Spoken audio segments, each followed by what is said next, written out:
কখনো ভাবি নাই যে একটা ওয়ান টাইম গয়না বিক্রি করবো। আমার কাছে মনে হচ্ছে একটা গয়না যদি সে তার গোল্ডের গয়নার পাশে আমার গয়নাটাকে রাখতে চায়, তাহলে সেই স্ট্যান্ডার্ডের গয়না আমাকে বানাতে হবে। সো প্রথমেই আমার নিজের উপরে নিজের এক্সপেকটেশন ওয়াজ ভেরি হাই। বুঝতে হবে যে গয়নার মেটেরিয়াল কোনোটাই বাংলাদেশে নাই, কারণ এদেশে পাহাড় নাই, এদেশে পাথর নাই। ওকে, আমরা যদি ধরেন আপনাকে আমি চিনি কিভাবে, আপনাকে আমি চিনি হচ্ছে শৈলী কর্ণধার হিসাবে। আপনার আরও তো অনেকগুলো পরিচয় আছে, যেমন আপনি একসময় রেডিওতে কাজ করতেন, তারপরে প্রথম আলোকে কাজ করতেন, তারপর শৈলী শুরুটা কবে, আগে না পরের? গয়না বানানো শুরু অনেক আগে। গয়না বানানো শুরু হয় যখন আমি কলেজে পড়ি। যখন আপনি কলেজে পড়েন, মানে যখন আমি কোনো চাকরিই করি না, তো তখন আমি গয়না বানানো শুরু করি। শৈলী যদি আমি বলি, মানে কখন আমি বুঝলাম যে একটা ব্র্যান্ড স্টার্ট হচ্ছে, সেইটা বোধহয় প্রথম আলোতে কাজ করার মাঝামাঝি সময়। তখন আমি কলেজে পড়ি, অনার্সে পড়ছি। তো সেই সময়টাই আমার কাছে প্রথম আমি রিয়েলাইজ করলাম যে এইটা ছাড়া ডিফিকাল্ট। মানে ব্র্যান্ড নেম ছাড়া না, মানে আমার গয়নার এই কাজটা ছাড়া আমার লাইফ ডিফিকাল্ট। আমার কাছে মনে হলো যে এইটা আমার জন্য অন্যতম একটা সিরিয়াস বিষয় হয়ে গেছে। কেন এরকম কেন মনে হলো? এটা কোনো একটা, আমি তাহলে একটা জায়গা থেকে বলি আপনাকে। আমার কাছে সবসময় মনে হয় যে আমার কাছে ব্যবসা জিনিসটা একটা রিলেশনশিপের মতো।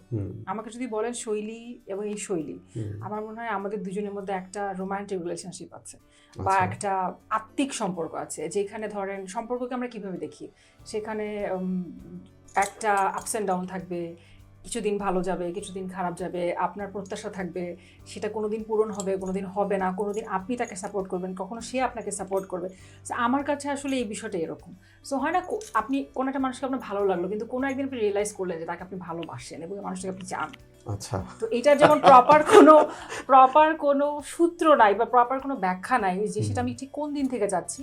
সো শৈলীকে বলতে গেলে খুব ডিফিকাল্ট যে কোন মুহূর্ত থেকে আই ফিল যে ইটস মাইন। কিন্তু definitely there is a moment, এখন আমি ফিল করি যে কোনো একটা মুহূর্তে আমি ফিল করেছিলাম যে এই কাজটা আমি আসলে এখন আলাদা করা ভেরি ডিফিকাল্ট। আচ্ছা, আপনি এই নামটা দিলেন কবে? মানে এটা কি ভালোবাসার আগে না পরে? নামটা তো প্রথমে তো আমার নামেই সবাই গয়না কিনতো বা অর্ডার করতো যখন শুরুতে, যে শৈলীর গয়না।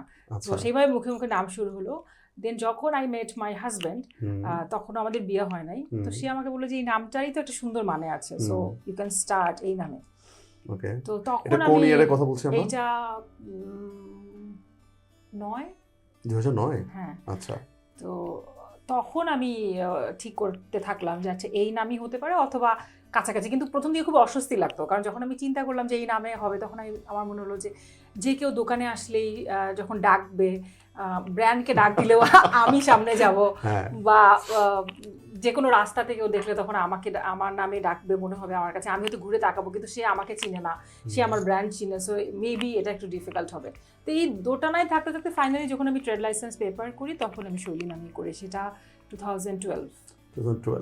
আপনি প্রথম বাণিজ্যিকভাবে কবে গহনা বানান? এমনিতেও আমি শিওর যে প্রথমে কিছুদিন হয়তো বা আপনি শখে নিজের জন্যই বানাতেন বা বন্ধুদের জন্য বানাতেন। আমি মেলা করি 12 সালে, এবং বাণিজ্যিকভাবে বললে ওইটি আমি বলবো যে একদম অফিসিয়াল একটা প্ল্যাটফর্মে যাওয়া, যেখানে আরও অনেক ব্র্যান্ডের সাথে একসাথে প্লেস করা, একসাথে সব প্রোডাক্ট রাখা এবং প্রপার প্রাইজিং করা, প্রাইস ট্যাগ অ্যাড করা, যেটাকে যদি আমি বলি প্রপার ওয়েতে। কিন্তু তার আগে বিক্রি হচ্ছে তারও অনেক আগে থেকে। ফেসবুক আমি শুরু করি যখন বাংলাদেশে ফেসবুক প্রথম আসে।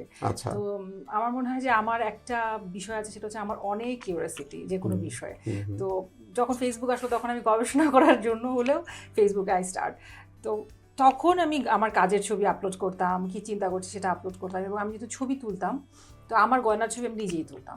তো তখন ছবি তুলে এবং তখন ওই ছবিগুলোকে আপলোড করতাম, ওই ছবিগুলোকে এডিট করতাম, এবং তখন খুবই বেসিক সব, মানে ক্যামেরা থাকতো, জিজ্ঞেস করতো, প্রাইস জিজ্ঞেস করতো। তখন আসলে ফেসবুক যারা ইউজ করতো তারা মোটামুটি সবাইকে চিনতো, কারণ ঢাকা শহরে খুব অল্প মানুষ ফেসবুক ইউজ করতো। এবং আমি যতদূর মনে করতে পারি, আমার ফেসবুকে যারা ছিল 70 to 80% অল আর সেলিব্রিটিস। যেহেতু আমি পত্রিকায় কাজ করতাম তখন, প্রথম আলোতে এবং ডেইলি স্টারে কাজ করছি তখন, পাশাপাশি টেলিভিশনে কাজ করছি। সো তারা মোটামুটি সেলিব্রিটি বা সাংবাদিক, তারা খুব সাধারণ রেগুলার মানুষ না, যাদেরকে আমি চিনি না। তো তারা জানতোই যে আমি এই কাজটা করছি কম বেশি, আর বাকিরা বুঝে যেত যে আচ্ছা ও কাজ করছে, তার মানে ও ফ্যাশন নিয়ে কাজ করছে, যেহেতু আমি দুই জায়গাতেই ফিচার এবং ফ্যাশনে কাজ করতাম। সো ওইটা ছিল যে মানুষজন সহজেই কানেক্ট করতে পারতো, মানে এত বেশি অবাক হওয়ার মতো ছিল না।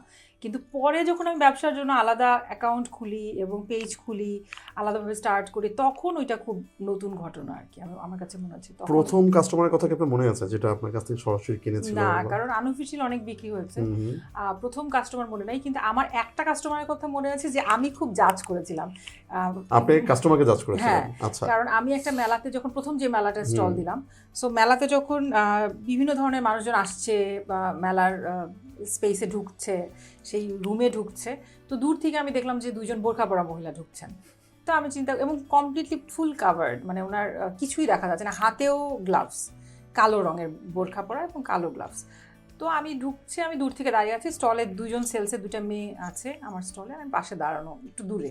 তো আমি দূর থেকে চিন্তা করছি যে কোনোভাবেই তো আমার স্টলে আসার কোনো সম্ভাবনা নেই, কারণ উনি কোথায় গয়না পরবেন, গয়না তো দেখা যাচ্ছে না কোথাও। কারণ তারা পর্যন্ত আমার কাছে মনে হতো গয়না যারা দেখা যায় সাজে বাহ্যিকভাবে তারা নিশ্চয়ই গয়না পরে, কারণ তখনও তো আমি আসলে গবেষণার মধ্যে, প্রসেসের মধ্যে আছি, আমি তো জানি না অনেক কিছু। তো সবচেয়ে বেশি উনি কেনে ফাইনালি, এবং উনি শুধু কেনেন না, উনি কেনার পরে আবার ঠিকানা নিয়ে যান, তারপরে উনি পরবর্তীতে আরও কেনাকাটা করেন, এবং উনি ছিলেন ওই দিনের লাস্ট ক্লায়েন্ট। মানে উনি ওই দিনের 2 দিন বা 3 দিনের, 2 দিনের বোধহয় মেলা ছিল, ওই দিন 5টা লাস্ট, মানে ওনার পরে আমার প্রোডাক্ট শেষ হয়ে গেছে। সো আমার 2 দিনে যে প্রিপারেশন ছিল, কারণ আমি তো জানতাম না, প্রথম মেলা, আমি জানতাম না কী পরিমাণ বিক্রি হবে, কী পরিমাণ প্রোডাকশন করতে হবে। আর আমার গয়নাগুলা এখন আমি বলবো যে একদম কিছুটা আমি বাজার চিন্তা করি, বা 70-30 প্ল্যান করি, যে 70% আমি আমার একদম মনের থেকে আর্টিস্টিক জায়গা থেকে গয়না বানাই, আর 30% অ্যাটলিস্ট আমি বাজার চিন্তা করি, যে যারা রেগুলার স্কুলে চাকরিতে যাচ্ছে, যে টিচার অথবা ব্যাংকে যাচ্ছে, যারা রেগুলার চাকরি করে, তাদের যেমন ওয়্যারেবল ছোট পিসেস দরকার হয়, রেগুলার যারা বাসায় থাকে তাদের হাতে চিকন চুড়ি দরকার হয়।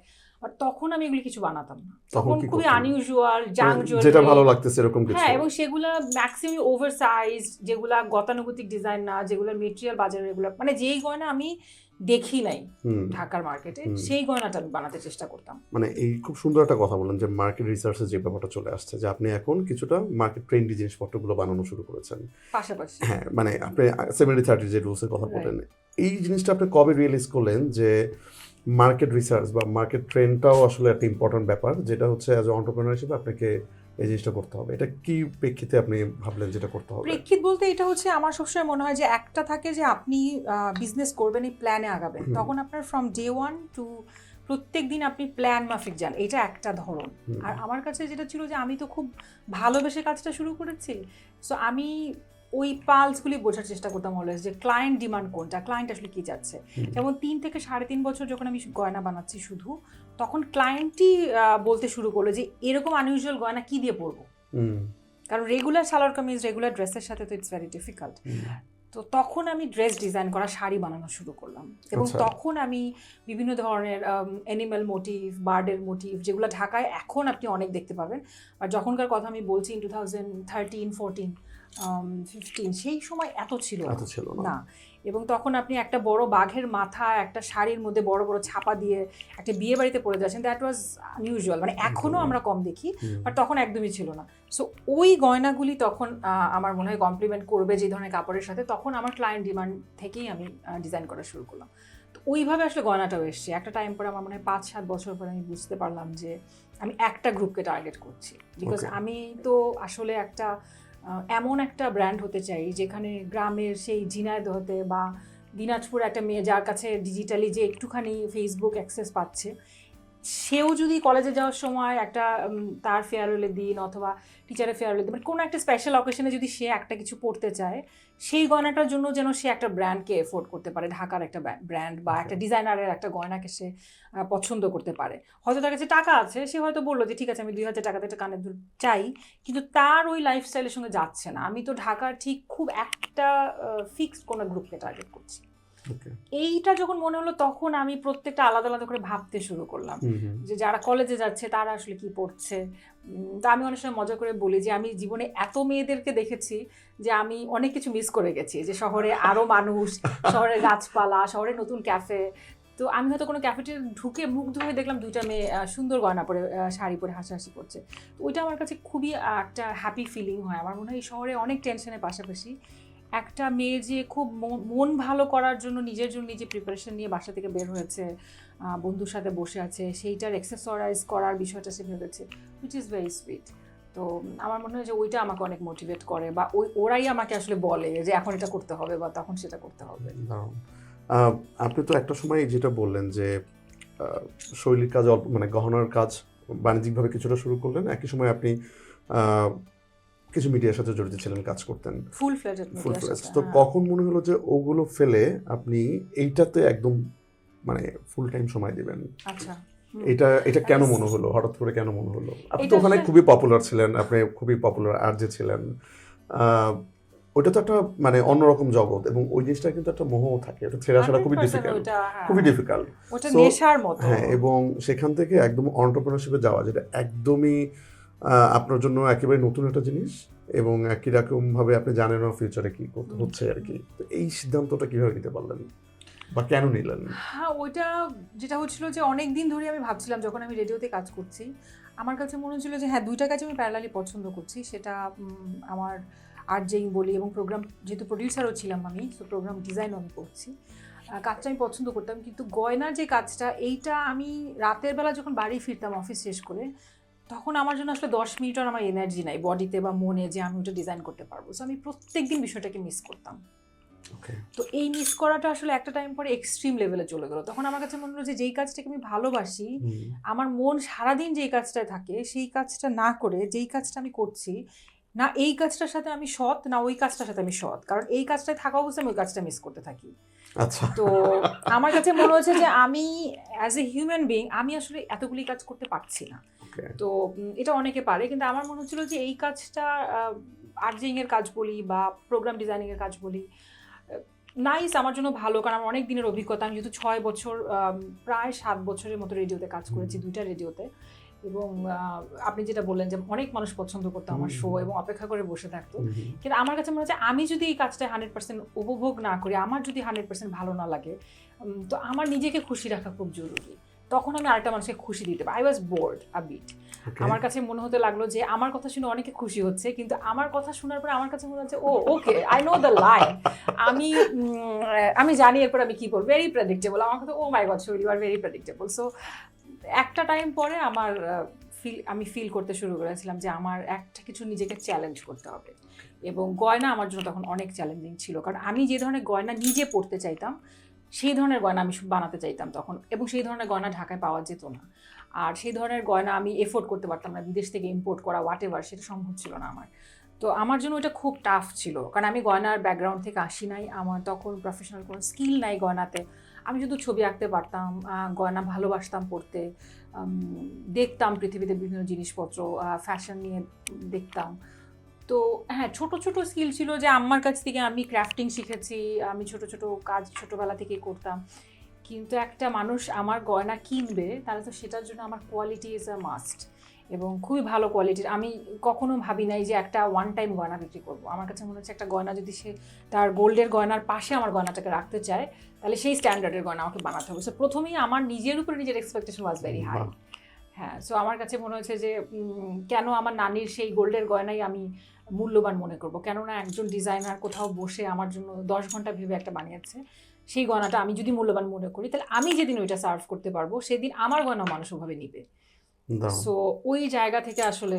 বাট আপনার ধরেন যে সিদ্ধান্তটা নিলেন, আপনি দীর্ঘদিন একটা ক্যারিয়ার শিফট করে এন্টারপ্রেনারশিপে আসলেন, এসেই তো রাতারাতি ভাবে তো খুব ভালো করা যায় না, আপনার অনেক হার্ডেল ছিল, যেটা বললেন যে স্কিলস একটা ব্যাপার ছিল, আর অনেক ব্যাপার ছিল, প্রতিনিয়ত অনেক কিছু শিখতে হয়েছে।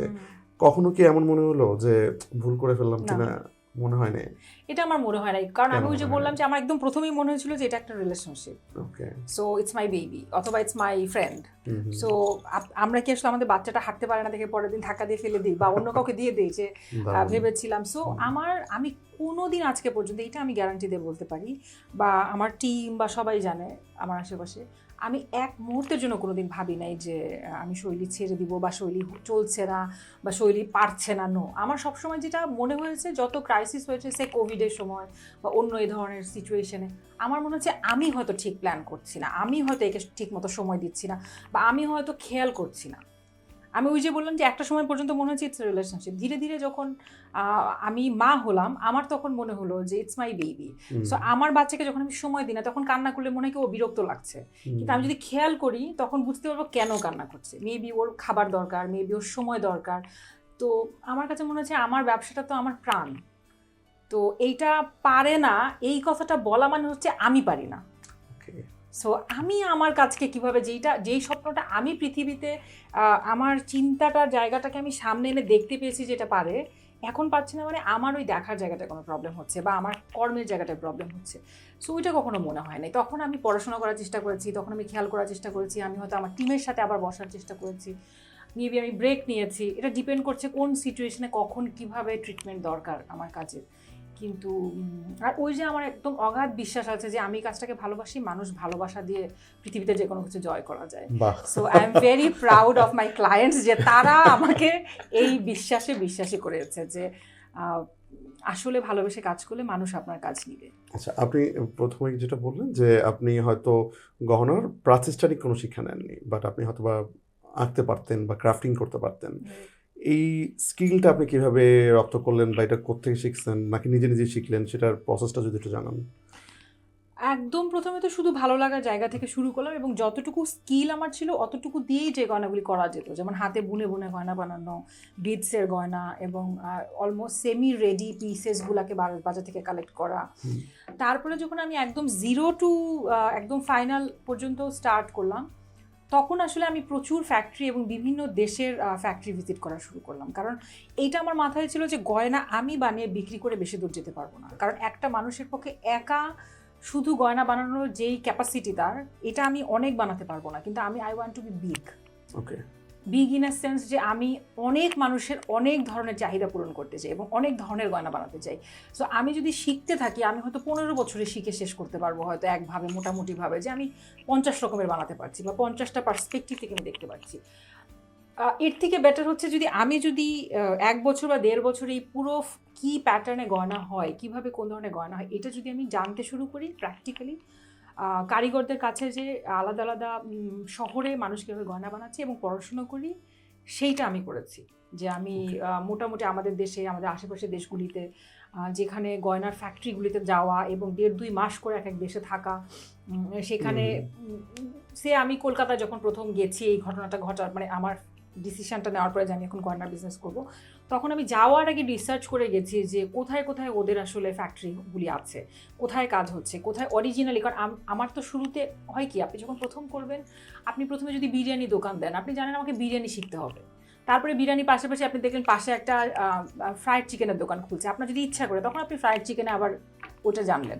আমার প্রথমে তো একটা ধরন ছিল যে আমি কী ধরনের গয়না বানাবো, তো সেই রিলেটেড যত ফ্যাক্টরি যত কারিগর যতটুকু আমার রিচের ভেতরে ছিল যে 1-1.5 বছরকে টার্গেট করে আমি শিখতে পারবো জানতে পারবো, ওদের সাথে বসে বসে আমি কাজটা বুঝেছি।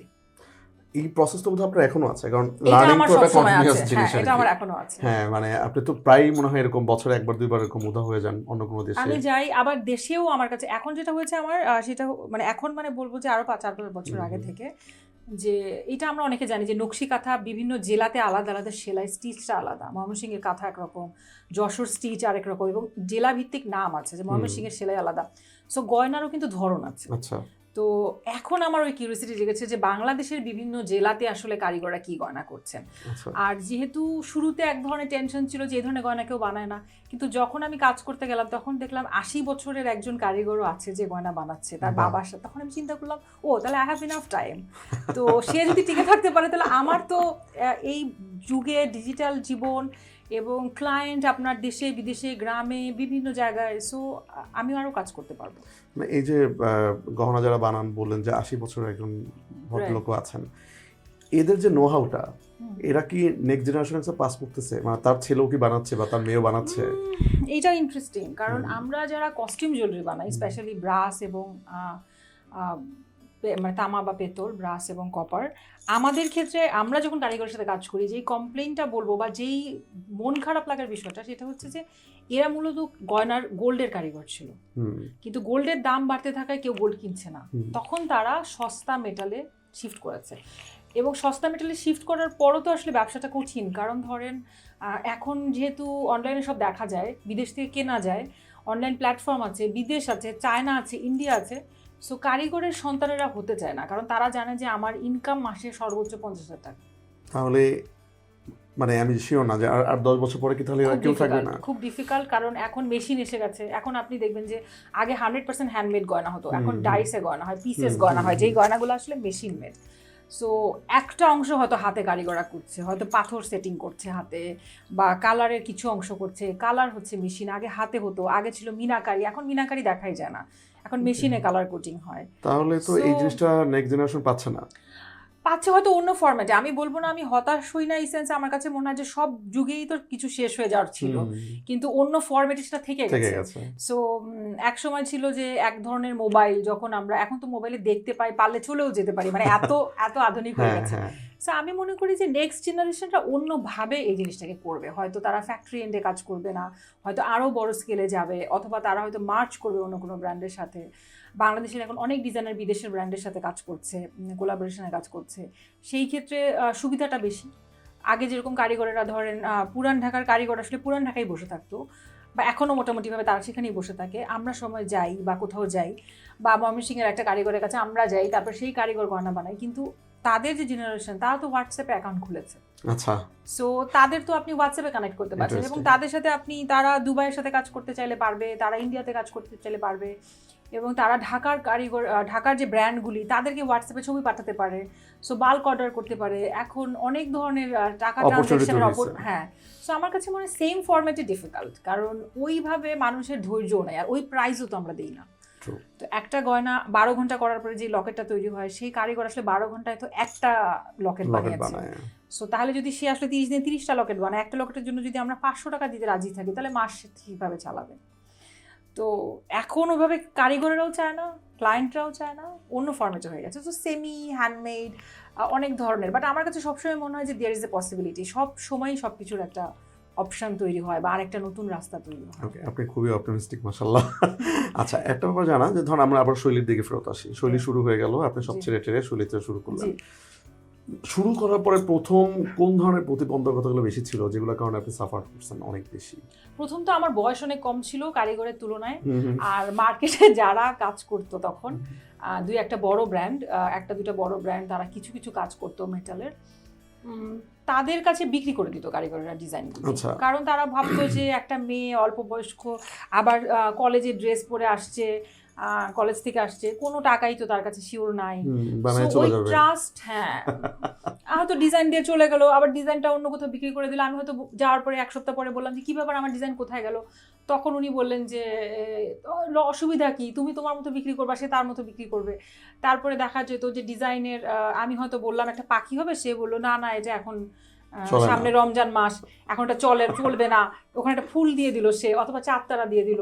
সো আমি যে 2 সপ্তাহ ধরে একটা ডিজাইন চিন্তা করলাম, এবং ডিজাইনটা চিন্তা করে আমি ওটার ফটোশ্যুট ভাবলাম, ওটার সাথে কোনো স্টোরি লিখলাম, কন্টেন্ট লিখলাম, যখন আমি নিতে গেলাম তখন দেখলাম যে ডিজাইনটা নাই। এবং যখন আপনি ওইটার জন্য আবার ক্লেম করতাম যে আচ্ছা এটা নাই, তাহলে আমার গয়না কই, তখন সে বললো হ্যাঁ ডিজাইন তো আমি করলাম, আমি তো চেঞ্জ করে দিলাম, তো আমি অন্যজনকে বিক্রি করে দিয়েছি। সো আমার প্রথম ডিজাইন আমি বিক্রি করতে পারি নাই। হ্যাঁ, প্রথম ডিজাইন অন্য একটা ব্র্যান্ডকে, নাম মেনশন করবো না, কিন্তু অন্য একটা ব্র্যান্ডের কাছে হ্যাঁ প্রথম ডিজাইনটা চলে গেছে। সো আমার কাছে মনে হচ্ছে যে এইগুলি আমার যেহেতু মানে আপনি আমাকে যতটুকু জানেন, বা মানুষ যতটুকু আমাকে চেনে, আমি খুবই, এক হচ্ছে আমি যেদি কাজের জায়গায় যে আমি যেটা করবো সেটা আমি করবো, আর দ্বিতীয়ত হচ্ছে আমি খুবই পজিটিভ। তা আমার কাছে মনে হচ্ছে গেছে ভালো হয়েছে, এখন আমি আরও ডিজাইন করবো। এবং তখন আমি খুঁজে বের করলাম যে মিনিমাম কয়টা ডিজাইন করতে গেলে ডিজাইনটা আরেকজন কপি করতে পারে না, বা চুক্তি করার ব্যাপার আছে কিনা, অন্তত সাদা কাগজে লিখে আনার দরকার আছে কিনা, বা কারিগরের কাছে বারবার যেতে হবে কিনা, কারণ তখন তো অনেক ম্যানুয়াল। আমি যখনকার কথা বলছি তখন বাংলাদেশে কেউই আসলে শুধু গয়না নিয়ে কাজ করছে না। আমি কাউকে চিনি না, সেটা অনলাইন অফলাইন, যে তার শুধু জুয়েলারি নিয়ে একটা কেরিয়ার হতে পারে বা একটা ব্র্যান্ড হতে পারে, এটা কেউ করছে না। ওই রিলেটেড ওই রকম জাং জুয়েলারি কোনো ব্র্যান্ড ছিল না। সো তখন জানতোই না কারিগর আসলে যে এত গয়না সে কেন বানাবে। তারপর একটা মহিলা আসছে, সে কি চায়, এই মেয়ের পিঠে কলেজের ব্যাগ, তারপরে ওকে দিয়ে আমি আবার মাঝে পড়তাম। তো হ্যাঁ, ইট ওয়াজ ডিফিকাল্ট। সো এইটা একটা ছিল। সেকেন্ড, আমার কাছে মনে হয়েছে যে তখন আসলে লিগ্যাল ইস্যুসগুলি জানতাম না অনেক ধরনের। মানে লিগ্যাল ইস্যুসগুলো কি তখনও খুব দরকার ছিল আপনার? দরকার মানে আমি প্রথম থেকে জানতাম আমি আউটলেটে যাব, প্রথম থেকে জানতাম আমি একটা আমি এটাকে প্রপার ব্র্যান্ড বানাবো। সো আমার শোরুম হয়েছে যখন তার প্রায় 4 বছর আগে থেকে আমার ট্রেড লাইসেন্স আছে অনলাইনে থাকা অবস্থায়। কারণ আমি সবসময় চাচ্ছিলাম যে এই জিনিসটাতে আমি সিরিয়াস হওয়ার জন্য আমার যা যা করা দরকার তো আমি এটা আগেই করে ফেলি, আমাকে তো করতেই হবে। তো ওইটার জন্য আমার অপেক্ষা করা দরকার নেই যে কবে আমি শোরুম দিব। আর কোনো একদিন বোধহয় আমি পড়লাম যে ট্রেড লাইসেন্সের আয়ুর উপরে, মানে আয়ু ইন এ সেন্স যে কত বছরের ট্রেড লাইসেন্স, সেটার উপর একটা লোনের সুবিধা থাকে। তো আমি ভাবলাম যে যদি আমি দোকান দিই তখন যদি আমার টাকা না থাকে, টাকা তো এমনিও নাই, আর তখন যদি আরও না থাকে সো কি হবে। তো এইসব জায়গা থেকে আমার মনে হয় যে আমি তখন খুব আর তথ্য পাচ্ছিলাম না খুঁজে কোথাও। তারপরে কিভাবে তথ্যগুলো পেলেন? তারপরে অনেক ধাক্কা, অনেক যা যা জীবনে হওয়া দরকার সবকিছু ঘটলো। ধাক্কা, টেনশন, অবহেলা, মন খারাপ লাগা, উদাসীন হওয়া। সো হ্যাঁ, কিন্তু আমার গল্প একদম যতটুকু দরকার আর কি, ডিপ্রেসড হওয়া। হ্যাঁ হ্যাঁ, যা যা কিছু দরকার সবকিছু ছিল। এবং আমার কাছে মনে হয় যে এটা একদমই পুরো ফিল্মি একটা, যেরকম থাকে যে রঙ্গভরা বঙ্গদেশে, কোনো কিছু মিস হয় নাই। বাট আই ওয়াজ হ্যাপি এখন চিন্তা করলে যে আমি ABCD করে গিয়েছি।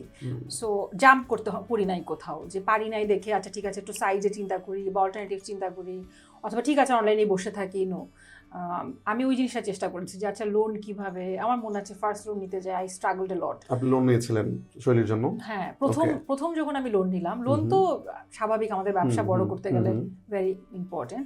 বাট প্রথম যখন লোন নিলাম তখন আমি হচ্ছে আমার কালেকশনের এক্সিবিশন করবো, তখন আমার আউটলেট নাই। তো আমি এখন লোনের জন্য কি দেখাবো? আমার নিজের ফ্যাক্টরি নাই, আমার নিজের আউটলেট নাই, কিন্তু আমি I want to be big এবং আমার একটা বড় স্বপ্ন আছে। সো আমি একটা বিশাল বড় কালেকশন লঞ্চ করতে চাই এবং আমি একটা খুব ঠিকঠাক জায়গাতে এক্সিবিশন করতে চাই, যেটার জন্য আমাকে অনেক ভাড়া দিতে হবে, একটা 5 তারা হোটেলে। তো ওই যে স্বপ্ন তো বড়। সো তখন আমি প্রথম গেলাম একটা ফাইন্যান্স কোম্পানিতে, যেখানে আমি লোনের জন্য কথা বলবো। তো তখন বাংলাদেশ ব্যাংক নারী লোন দেয় না। নারী লোন দেয় না? তখনও নারী লোন শুরু হয়নি। এমন তো না যে নারী হলে লোন দেয় না, তা তো না। না, তখন নারীদের জন্য যে বিশেষ লোন, নারী উদ্যোক্তা লোন, সেইটা বাংলাদেশে তখনও চালু হয় না, বেশ আগের কথা বলছি। এবং তখন তো এই উদ্যোক্তা শব্দটাও ছিল না, যে উদ্যোক্তাদের জন্য যে দিবে। নারী উদ্যোক্তা এবং উদ্যোক্তা কোনোটাই নাই, শব্দই ওভাবে পরিচিত না। তো আমি যখন ব্যাংকে কথা বলতে গেলাম, তারা বললো এটা কিভাবে দিব। তো তখন সবে মাত্র তার এই আলোচনা চলা অবস্থায় সবে মাত্র বাংলাদেশ ব্যাংক লোন একটা স্যাংশন, মানে একটা প্রোডাক্ট বলে ওরা, যে নারী লোন শুরু করেছে। তো তখন যেই ব্যাংকে দিয়েছে প্রথম, ওই ব্যাংক, ওই ফাইন্যান্সিয়াল কোম্পানিতে প্রথম গেছে। সো ওরাও জানে না কিভাবে লোনটা দিবে, কারণ অনেক নিয়মাবলী, আর ওই নিয়মাবলীতে ফিট ইন করতে গেলে তো অবস্থা খারাপ, অনেক কিছু চেঞ্জ করতে হবে, আমাকে সবকিছু করতে হবে। আমার কিছুই নাই তখন। আমি একটা ভাড়ার ফ্যাক্টরিতে কাজ করছি, আমার নিজের শোরুম নাই, আমার ওই পরিমাণ ইনভেস্টমেন্ট নাই, যেই পরিমাণ আমি লোন অফার মানে আমাকে ওরা অফার করবে আর আমি যা চাই। তো ফাইনালি ওগুলির জন্য আমাকে 6 থেকে 7 মাস অপেক্ষা করতে লাগলো। আমি সমস্ত কিছু করলাম, সব কাগজ রেডি করলাম, আর ওরাও খুবই কোঅপারেটিভ ছিল, কারণ তাদেরও আমি প্রথম লোন। বাংলাদেশের প্রথম নারী উদ্যোক্তা লোনটা আমার নেয়া। হ্যাঁ, এবং সেই লোন নিয়ে আসলে আমি একটা এক্সিবিশন করেছি। আচ্ছা, তো এটা কি কোলাটেরাল ছিল? কোনো কিছু? ওকে, না, কোলাটেরাল ফ্রি যতটুকু দেওয়া যায় ততটুকু দিয়েছি। আমার মনে আছে 10 লাখ। ওকে, আপনার এক্সিবিশনটা কেমন ছিল? এটা কোন ইয়ারে? এইটা 14তে, 10 বছর আগে। সো 14তে কেমন ছিল, মানে ওই এক্সিবিশন আমাকে, মানে ওই এক্সিবিশনের পরে আমার লাইফ চেঞ্জ হয়ে গেছে। ওটা আমি বলবো লাইফ চেঞ্জিং এক্সিবিশন। দারুণ। হ্যাঁ, কারণ আমার মনে আছে যে এক্সিবিশনে যে ধরনের মানুষ আসলো এবং যেই অ্যাপ্রিসিয়েশন আমি পেলাম, ওইটা অবিশ্বাস্য, অসাধারণ। মানে আপনি এই যে ধরেন, তখন আপনি যেটা বললেন যে আপনার আসলে কাগজে কলমে তেমন কিছু ছিল না, মানে সবকিছু ভাড়া বা এরকম অবস্থা থেকে আপনি এইরকম একটা ক্লাসিক টাইপের একটা এক্সিবিশন করার প্ল্যান কিভাবে করলেন? মানে এটা কোত্থেকে আসলো? এটা অনেক বেশি চ্যালেঞ্জিং মনে হয় না? এক্সিবিশনটা প্ল্যান তো আমার ছিলই, এবং এক্সিবিশনটা যখন আমি কমপ্লিটলি প্ল্যান ডান, তখন আমি লোনের জন্য গেছি। কিন্তু লোন যখন আমি দেখলাম যে লোনের জন্য আমি ফিট ইন করি না, কিন্তু আমি আসলে কারো কাছ থেকে টাকাও চাই না, ব্যক্তিগত টাকা নিতে চাই না, কারো যে আত্মীয় স্বজনের কাছ থেকে নিতে চাই না, এভাবে করতে চাই না জিনিসটাকে, আমি প্রফেশনালি করতে চাই এবং আমি প্রপার ওয়েতে করতে চাই। সো তখন আমি লোনের জন্য নিজেকে উপযুক্ত করেছি, যে আমার লোনের জন্য আমার কি কি দরকার। তো আমার যে কাগজ দরকার, আমার যেভাবে যা যা কিছু দরকার, ওরা যেভাবে আমাকে গাইড করেছে, এবং ইট ওয়াজ ভেরি টাফ, কারণ ওই ব্যাংকও জানে না যে কি দেখে ওরা কি ব্যাপারে দিচ্ছে। হ্যাঁ, কারণ এখন যেমন ব্যাংক জানে দেয়ার ইজ এ ফরম্যাট, এবং যখন হয় যে একটা ঘটনা ঘটার 8-10 বছর পরে কিন্তু জিনিসটা কিছুটা ফ্লেক্সিবল হয়ে যায়, কারণ আপনাকে অল্টারনেটিভ ওয়ে তখন ব্যাংকই বলবে যে আচ্ছা আপনার এইটা নাই, তাহলে আপনি ওইটা দেখেন, যে আপনার হয়তো ন্যাশনালিটি কার্ড নেই, আপনি পাসপোর্ট দেখান। সো তখন তো ছিল না। তখন হুবহু বাংলাদেশ ব্যাংকের যে ফর্মুলা যে লিস্টে যা কিছু ছিল একদম সব সাবমিট করতে আমাকে ওইটা করতে হয়েছে, এবং ওইটা করতে যে 6 থেকে 7 মাস চলে গেছে, আমার এক্সিবিশনের টাইমটা পেছাতে হয়েছে। কিন্তু আমি যেভাবে চাচ্ছিলাম কমপ্লিটলি আমি আমার মনের মতো এক্সিবিশন করেছি। ওই এক্সিবিশনটার কি আপনি পরে আর কন্টিনিউ করেছেন ইয়ারলি একটা বা এরকম কিছু? আমরা তো রেগুলারলি করেন সেটা আমি জানি। হ্যাঁ, রেগুলার এক্সিবিশন করি, আর ওই জিনিসটাকে আমি ধরে রেখেছি যে এক্সিবিশনের মতো হওয়ার ব্যাপার আছে, এক্সিবিশন মেলা না। মানে এই জায়গাটাতে আমি কিছুটা তো আমি আপনার দু একটা এক্সিবিশনে যাওয়ার সুযোগ হয়েছিল, মানে হ্যাঁ মানে একেবারেই ধরুন এক্সিবিট করা, মানে যে ব্যাপারটা ঠিক মেলা না, যে অন্যরকম। এই জিনিসটা আপনি কিভাবে দেখেন? মেলার এক্সিবিশনের মধ্যে ডিফারেন্সটা কোথায় আপনার কাছে? আমার কাছে মনে হয় যে মেলা বলতে আমরা বুঝি যে এখানে একাধিক মানুষ, একাধিক ব্র্যান্ড একসাথে হবে, সেইটা থেকে এক্সিবিশনের একদম মোটা দাগে যদি বলি, আপনার কাজের এক্সিবিশন মানে শুধু আপনার জন্য মানুষ আসবে, সেইখানে এক্সপেকটেশন কিন্তু অনেক। এবং আপনি যখন একা একটা জায়গায় দাঁড়িয়ে আপনার কাজটাকে দেখাতে চাবেন, সো আপনার ওই পরিমাণ প্রস্তুতি দরকার যে আমি যখন একটা কাজ নিয়ে সামনে যাব তখন আমাকে লোকে প্রশ্ন করবে, আমার উত্তর জানতে হবে। আমি বলতে পারবো না যে আচ্ছা আমি আসলাম, আমি করলাম। না, তোমাকে জানতে হবে, তোমাকে জবাবদিহি করতে হবে, কারণ তুমি বাজারে নেমেছো, তুমি মার্কেটে এসছো, তুমি মানুষের সামনে এসেছো তোমার কাজের অ্যাপ্রিসিয়েশনের আশায়, অথবা তোমার কাজকে মানুষ ভালোবাসবে সেটা দেখার আশায়। সো ওই জিনিসটা আমার কাছে মনে হয়। আর এক্সিবিশন আমার মনে হয় যে যাদের প্রতিদিন বিক্রি হয়, আমি যদি আমাদের সেক্টরে বলি যে জুয়েলারি বিজনেসে প্রতিদিন তো বিক্রি হচ্ছে, আপনি বিভিন্ন মেলাতে অংশগ্রহণের সুযোগ পাচ্ছেন, ওয়াই এক্সিবিশনে অবশ্যই এর থেকে বাড়তি কিছু থাকতে হবে। আপনার আলাদা আইডেন্টিটি বা আপনার সম্পর্কে আরো ডিটেইলস যদি কেউ জানতে চায়, আপনার ব্র্যান্ড সম্পর্কে জানতে চায়, কাজের ক্ষেত্রে এক্সপেরিমেন্ট করার আপনি সুযোগ পাচ্ছেন, এই সুযোগ আপনি কেন হারাবেন? এক্সিবিশনে কেউ কিনতে বাধ্য না। এক্সিবিশনের বিষয়টাই হচ্ছে এক্সিবিট করা। সেখানে আপনি অনেক ধরনের, আপনি একটা বিশাল বড় ওভার সাইজের হয়তো একটা 7 ফিট লম্বা একটা নেকলেস বানাতে পারবেন, সেই সাহসটা তো আপনার সাহসটা থাকতে পারে, কিন্তু এই সাহসটা আপনি কখন দেখাবেন? আপনি এক্সিবিশনে দেখাবেন। যদি আপনি নিজেকে একজন আর্টিস্টিক জায়গা থেকে চিন্তা করেন, তাহলে আপনার তো নিজেকে নিয়ে খেলার সুযোগটা আপনাকে এক্সিবিশন দিচ্ছে, ওই জায়গায় ওই সাহসটুকু আপনি ওখানে রাখতে পারেন, এবং মানুষ তখন আপনাকে জাজ করবে না, মানুষ বুঝবে যে আপনি নতুনভাবে নিজেকে এক্সপ্লোর করতে চাচ্ছেন, তারা ওই জায়গাটা বোঝার চেষ্টা করবে। সো আমার কাছে মনে হয় যে, এবং ব্র্যান্ডের একটা বেসিক জায়গা থাকে যে আপনি ব্র্যান্ডের কিছু লিমিটেশনও থাকে। আপনি যখন ব্র্যান্ড রান করবেন, এখন বাটা যেভাবে ব্র্যান্ড করছে, এডিডাস তো সেভাবে করছে না, প্রত্যেকের নিজস্ব নিয়ম নীতি কিছু থাকে। তো যখন আপনি এক্সিবিশন করবেন, আমার মনে হয় কিছু জায়গায় আপনি ভাঙতে পারেন, চাইলে কিছু জায়গা আপনি ব্রেক করতে পারেন, আপনি ক্লায়েন্টের সাথে ইন্টারাকশনে যেতে পারেন, আপনি ক্লায়েন্টের প্রত্যাশা অনুযায়ী কিছু এক্সট্রা করতে পারেন, আপনি কিছু ছোটো ছোটো ওভারডু করতে পারেন। দ্যাট ইজ ওকে, বিকজ আপনি একটা জায়গায় নিজেকে এক্সপেরিমেন্ট করছেন। সো আমার মনে হয় এক্সিবিশন এক্সপেরিমেন্টের জন্য গ্রেট জিনিস, এবং আমি প্রতি বছর অন্তত 2টা এক্সিবিশনের টার্গেট রাখি যে অ্যাটলিস্ট 2বার আমি নিজেকে ধাক্কা দিতে চাই। হ্যাঁ, আমি নিজেই দেখলাম যে আপনি এই জিনিসগুলো প্রচণ্ড প্যাশনেটলি করেন আর কি। মানে নর্মালি এই জিনিসগুলো করা তো খুবই কঠিন, মানে পুরো একটা মেলায় তো ধরেন যা আছে তা নিয়ে বসে থাকা যায়, কিন্তু একটা এক্সিবিশন প্রপার প্ল্যানিং করা, এটাকে আসলে এক্সিবিশনে অনেক ভাবতে হয়, কারণ আপনি স্পেস ভাববেন, আপনি মানুষকে ভাববেন, আপনি এভরি ডিটেল। আমার কাছে মনে হয় যে আমি এইভাবে বলতে পারি যে আমি ঋতুপর্ণের সিনেমার খুবই ভক্ত। তো ঋতুপর্ণের সিনেমার যখন আমি আর্ট ডিরেকশন দেখি, আমার কাছে মনে হয় যে একটা ফ্রেম যে দেখছি, একদম শেষ কোণাতে যে ঘড়িটা, ওইটাকে নিয়ে উনি ভেবেছেন। এক্সিবিশন আমার কাছে ওইটা মনে হয় যে দেয়ালে যদি আপনার একটা ভাঙা জায়গা থাকে আপনার এক্সিবিশন হলে, you have to be careful about that space also, যে ওইটাকে কি আপনি আর্টিস্টিক জায়গায় রাখবেন, ওইটাকে যেন এর সাথে কমপ্লিমেন্ট করে। মেলাতে আপনি শুধু আপনার টেবিল বা আপনার স্পেস নিয়ে আপনি ভাবছেন, বাকিটা অর্গানাইজারদের উপর আপনি ছেড়ে দিতে পারেন। এক্সিবিশন তো আপনার নিজের জিনিস, তো এইখানে আপনি কাউকে ব্লেম করতেও যেমন পারবেন না, তেমন আপনার কাজের সুযোগও অনেক বেশি। ওকে, ব্র্যান্ডিংয়ের কথাটা যেহেতু আসলো, এখানে একটা প্রসঙ্গক্রমে একটা ব্যাপার আসে যে ধরেন বাংলাদেশের যদি ক্লোদিংয়ে কোনো ব্র্যান্ড বলি, যেটা কিনা ধরেন অ্যাকচুয়ালি ব্র্যান্ড বলতে যেটা বাইরেও মানুষ চিনে, যেটা ধরেন আড়ং, সেকেন্ড একটা আড়ং কেন তৈরি হয়নি? আপনি মনে করেন কি গ্যাপটা কোথায়? এটা তো আমিও ভাবি যে এটা আসলে কেন হয়, এটা হওয়া উচিত। বাট এটা আপনি ভালো বলতে পারবেন, দ্যাটস ওয়াই আমি আপনাকে জিজ্ঞেস করতেছি, কারণ অনেকখানি কাছাকাছি সেক্টরে আপনারা কাজ করেন। মানে আপনার কি মনে হয় যেটা? আমি আড়ংয়ের ক্লায়েন্ট একদম ছোটবেলা থেকে, আমি ছোটবেলা থেকে আড়ংয়ের জামা পরি, তারপরে সালোয়ার কামিজে আসছি, তারপরে শাড়িতে আসছি, সবসময় কিনি, আমি এখনো কিনি দেশি ব্র্যান্ড ডেফিনেটলি। আমার কাছে যেটা মনে হয় যে আমাদের দেশে যে কোনো ব্র্যান্ড বা পৃথিবীতে যে কোনো ব্র্যান্ডের টিকে থাকার পিছনে একটা অন্যতম বিষয় হচ্ছে সার্ভিস। হ্যাঁ, আমার কাছে মনে হয় client service is very important, কারণ এবং কোয়ালিটি। আপনি হয়তো, এবং বাংলাদেশে আমার কাছে মনে হয় একটা জায়গায় আমরা খুবই ব্লেসড যে যারা অনলাইনে কিনছে তারা তো আসলে কিছুটা শিক্ষিত, নাহলে তো অনলাইনে সে অর্ডারই করতে পারতো না।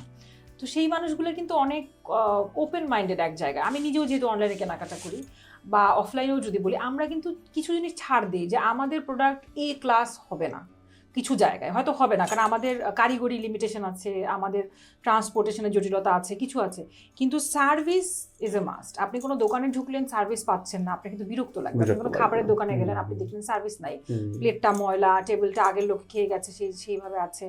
বা অনলাইনে আপনি অর্ডার করলেন, 15 দিন পর্যন্ত ডেলিভারি হলো না, অথবা ডেলিভারি হলো ভাঙা গেল, আর কোনো রিপ্লাই নাই, পেজ থেকে তাকে ব্লক করে দেওয়া হলো।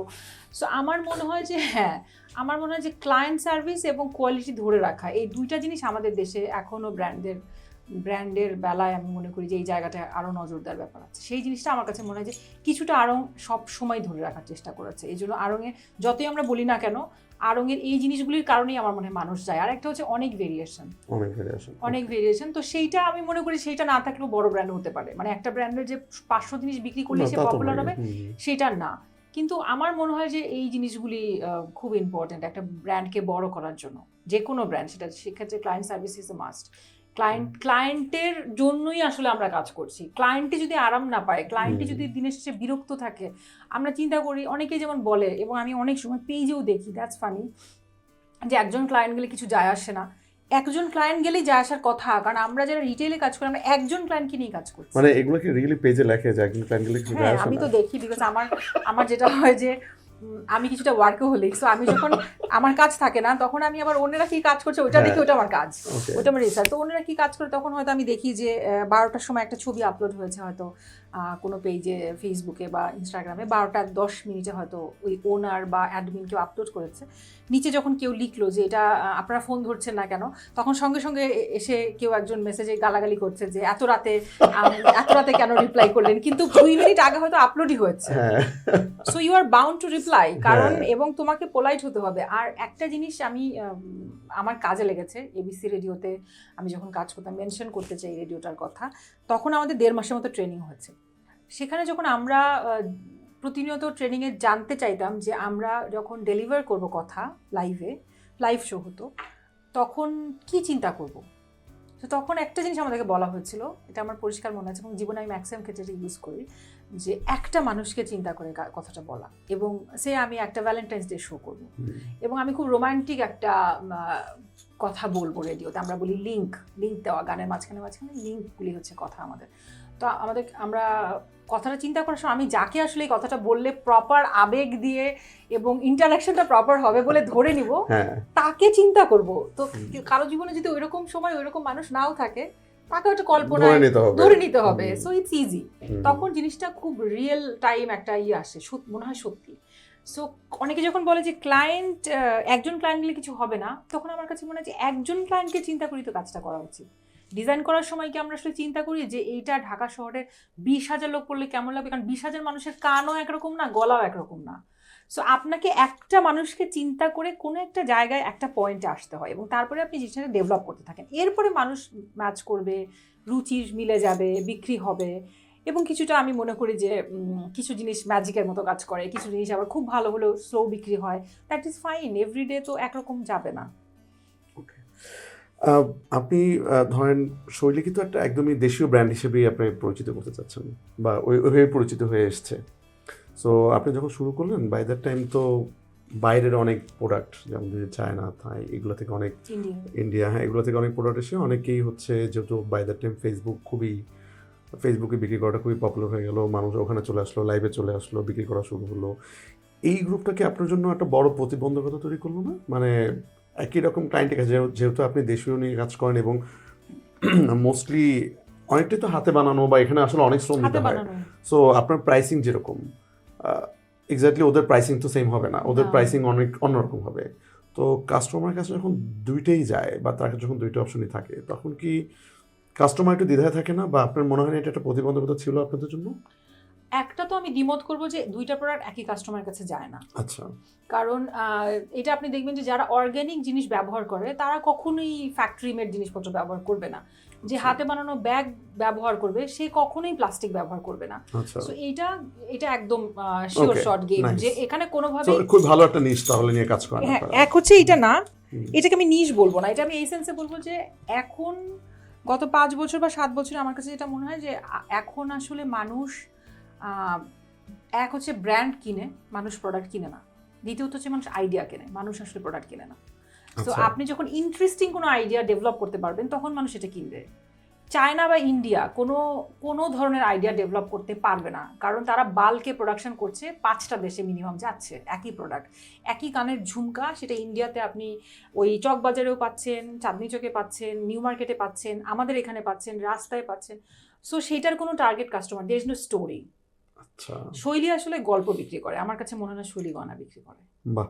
সো আমি গল্প বিক্রি করি, আর আমি মনে করি যারা গল্প ভালোবাসে তারা আমার প্রোডাক্ট কিনে। এবং আমি বিশ্বাস করি ছোটবেলায় সবাই ঠাকুরমার ঝুলি পড়েছে, যেটা আসলে গল্প না, যেটা একটা কল্পনা, যেটার মধ্যে কোনো চরিত্র সত্য না, যে গল্পটা রাতের বেলা আসে, এই জুজুবুড়িগুলো রাতের বেলা আসে, যারা আসলে আসে না, এবং যেই নানা নানিগুলি গল্প বলে সেই নানা নানিগুলিও জীবনে থাকে না, কিন্তু গল্পগুলিকে আমরা বিশ্বাস করি যে ওই তারা, ওই চাঁদ, ওই চাঁদের বুড়ি চরকা কাটে।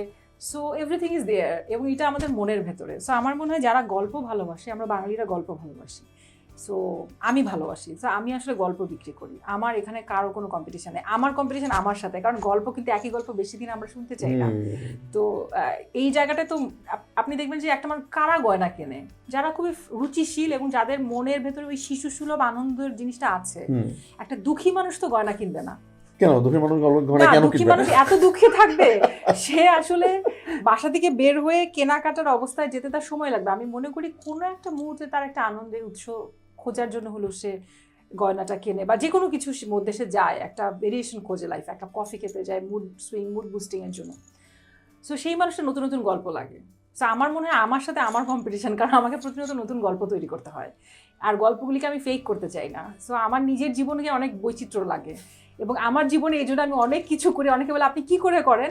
আমি করি কারণ আমার জীবনে যদি গল্প না আসে, তাহলে যদি আমি গল্প বানাই, আমার মনে হয় সেটা বোঝা যাবে যে এই গয়নাতে এই গল্পটা ভুয়া। মানে বেসিক্যালি আপনি প্রথমে যে কথাটা বললেন যে এই গহনা বা এই পুরো ব্যাপারটার সাথে আপনার একটা অন্যরকম একটা সম্পর্ক আছে, তো আপনি বেসিক্যালি সম্পর্কটাকেই আরো রোমাঞ্চকর করার জন্য মানে যা যা করতে হয় সবকিছু করতেছেন প্রতিদিন। ওকে, আর একটা ব্যাপার আসে, যখন শৈলী বড় হলো তখন তো আপনি একা সবকিছু করতে পারলেন না, এটা সম্ভব না। আপনার এখন total team size full time part time মিলে কিরকম হবে? আমাদের এই মুহূর্তে আফটার কোভিড 17 জন কাজ করছে। 17 জন একদম ফুল টাইম কাজ করছে।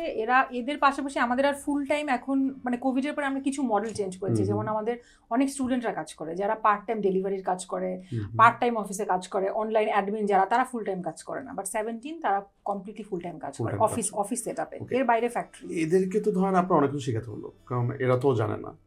এইটা খুব পেইনফুল ছিল নাকি আপনি রেডিমেড রিসোর্স পেয়েছেন, জাস্ট বসায় কাজ করতে দিয়ে দিয়েছেন? আমার মনে হয় আমি নিজে এত কাজ করতে থাকি সারাক্ষণ শ্রমিকের মতো, আমার সাথে থাকাটাও কাজ শেখার মতো, বিকজ আমি কিছু না কিছু করতে থাকি। আমি গয়না বানাই, অথবা আমি লিখি, অথবা আমি ছবি তুলি, অথবা আমি ছবি আঁকি, অথবা আমি প্রাইজিংয়ে ইনভলভ হই। একটা হচ্ছে যে আমার যেহেতু অসম্ভব ভালোবাসা আমার কাজে, এইটা রিলেটেড কোনো কিছুতে ওইটা ডিফিকাল্ট লাগে না, কিছু সময় চ্যালেঞ্জিং, কারণ এখন তো আসলে লাইফটা তো খুবই ফাস্ট।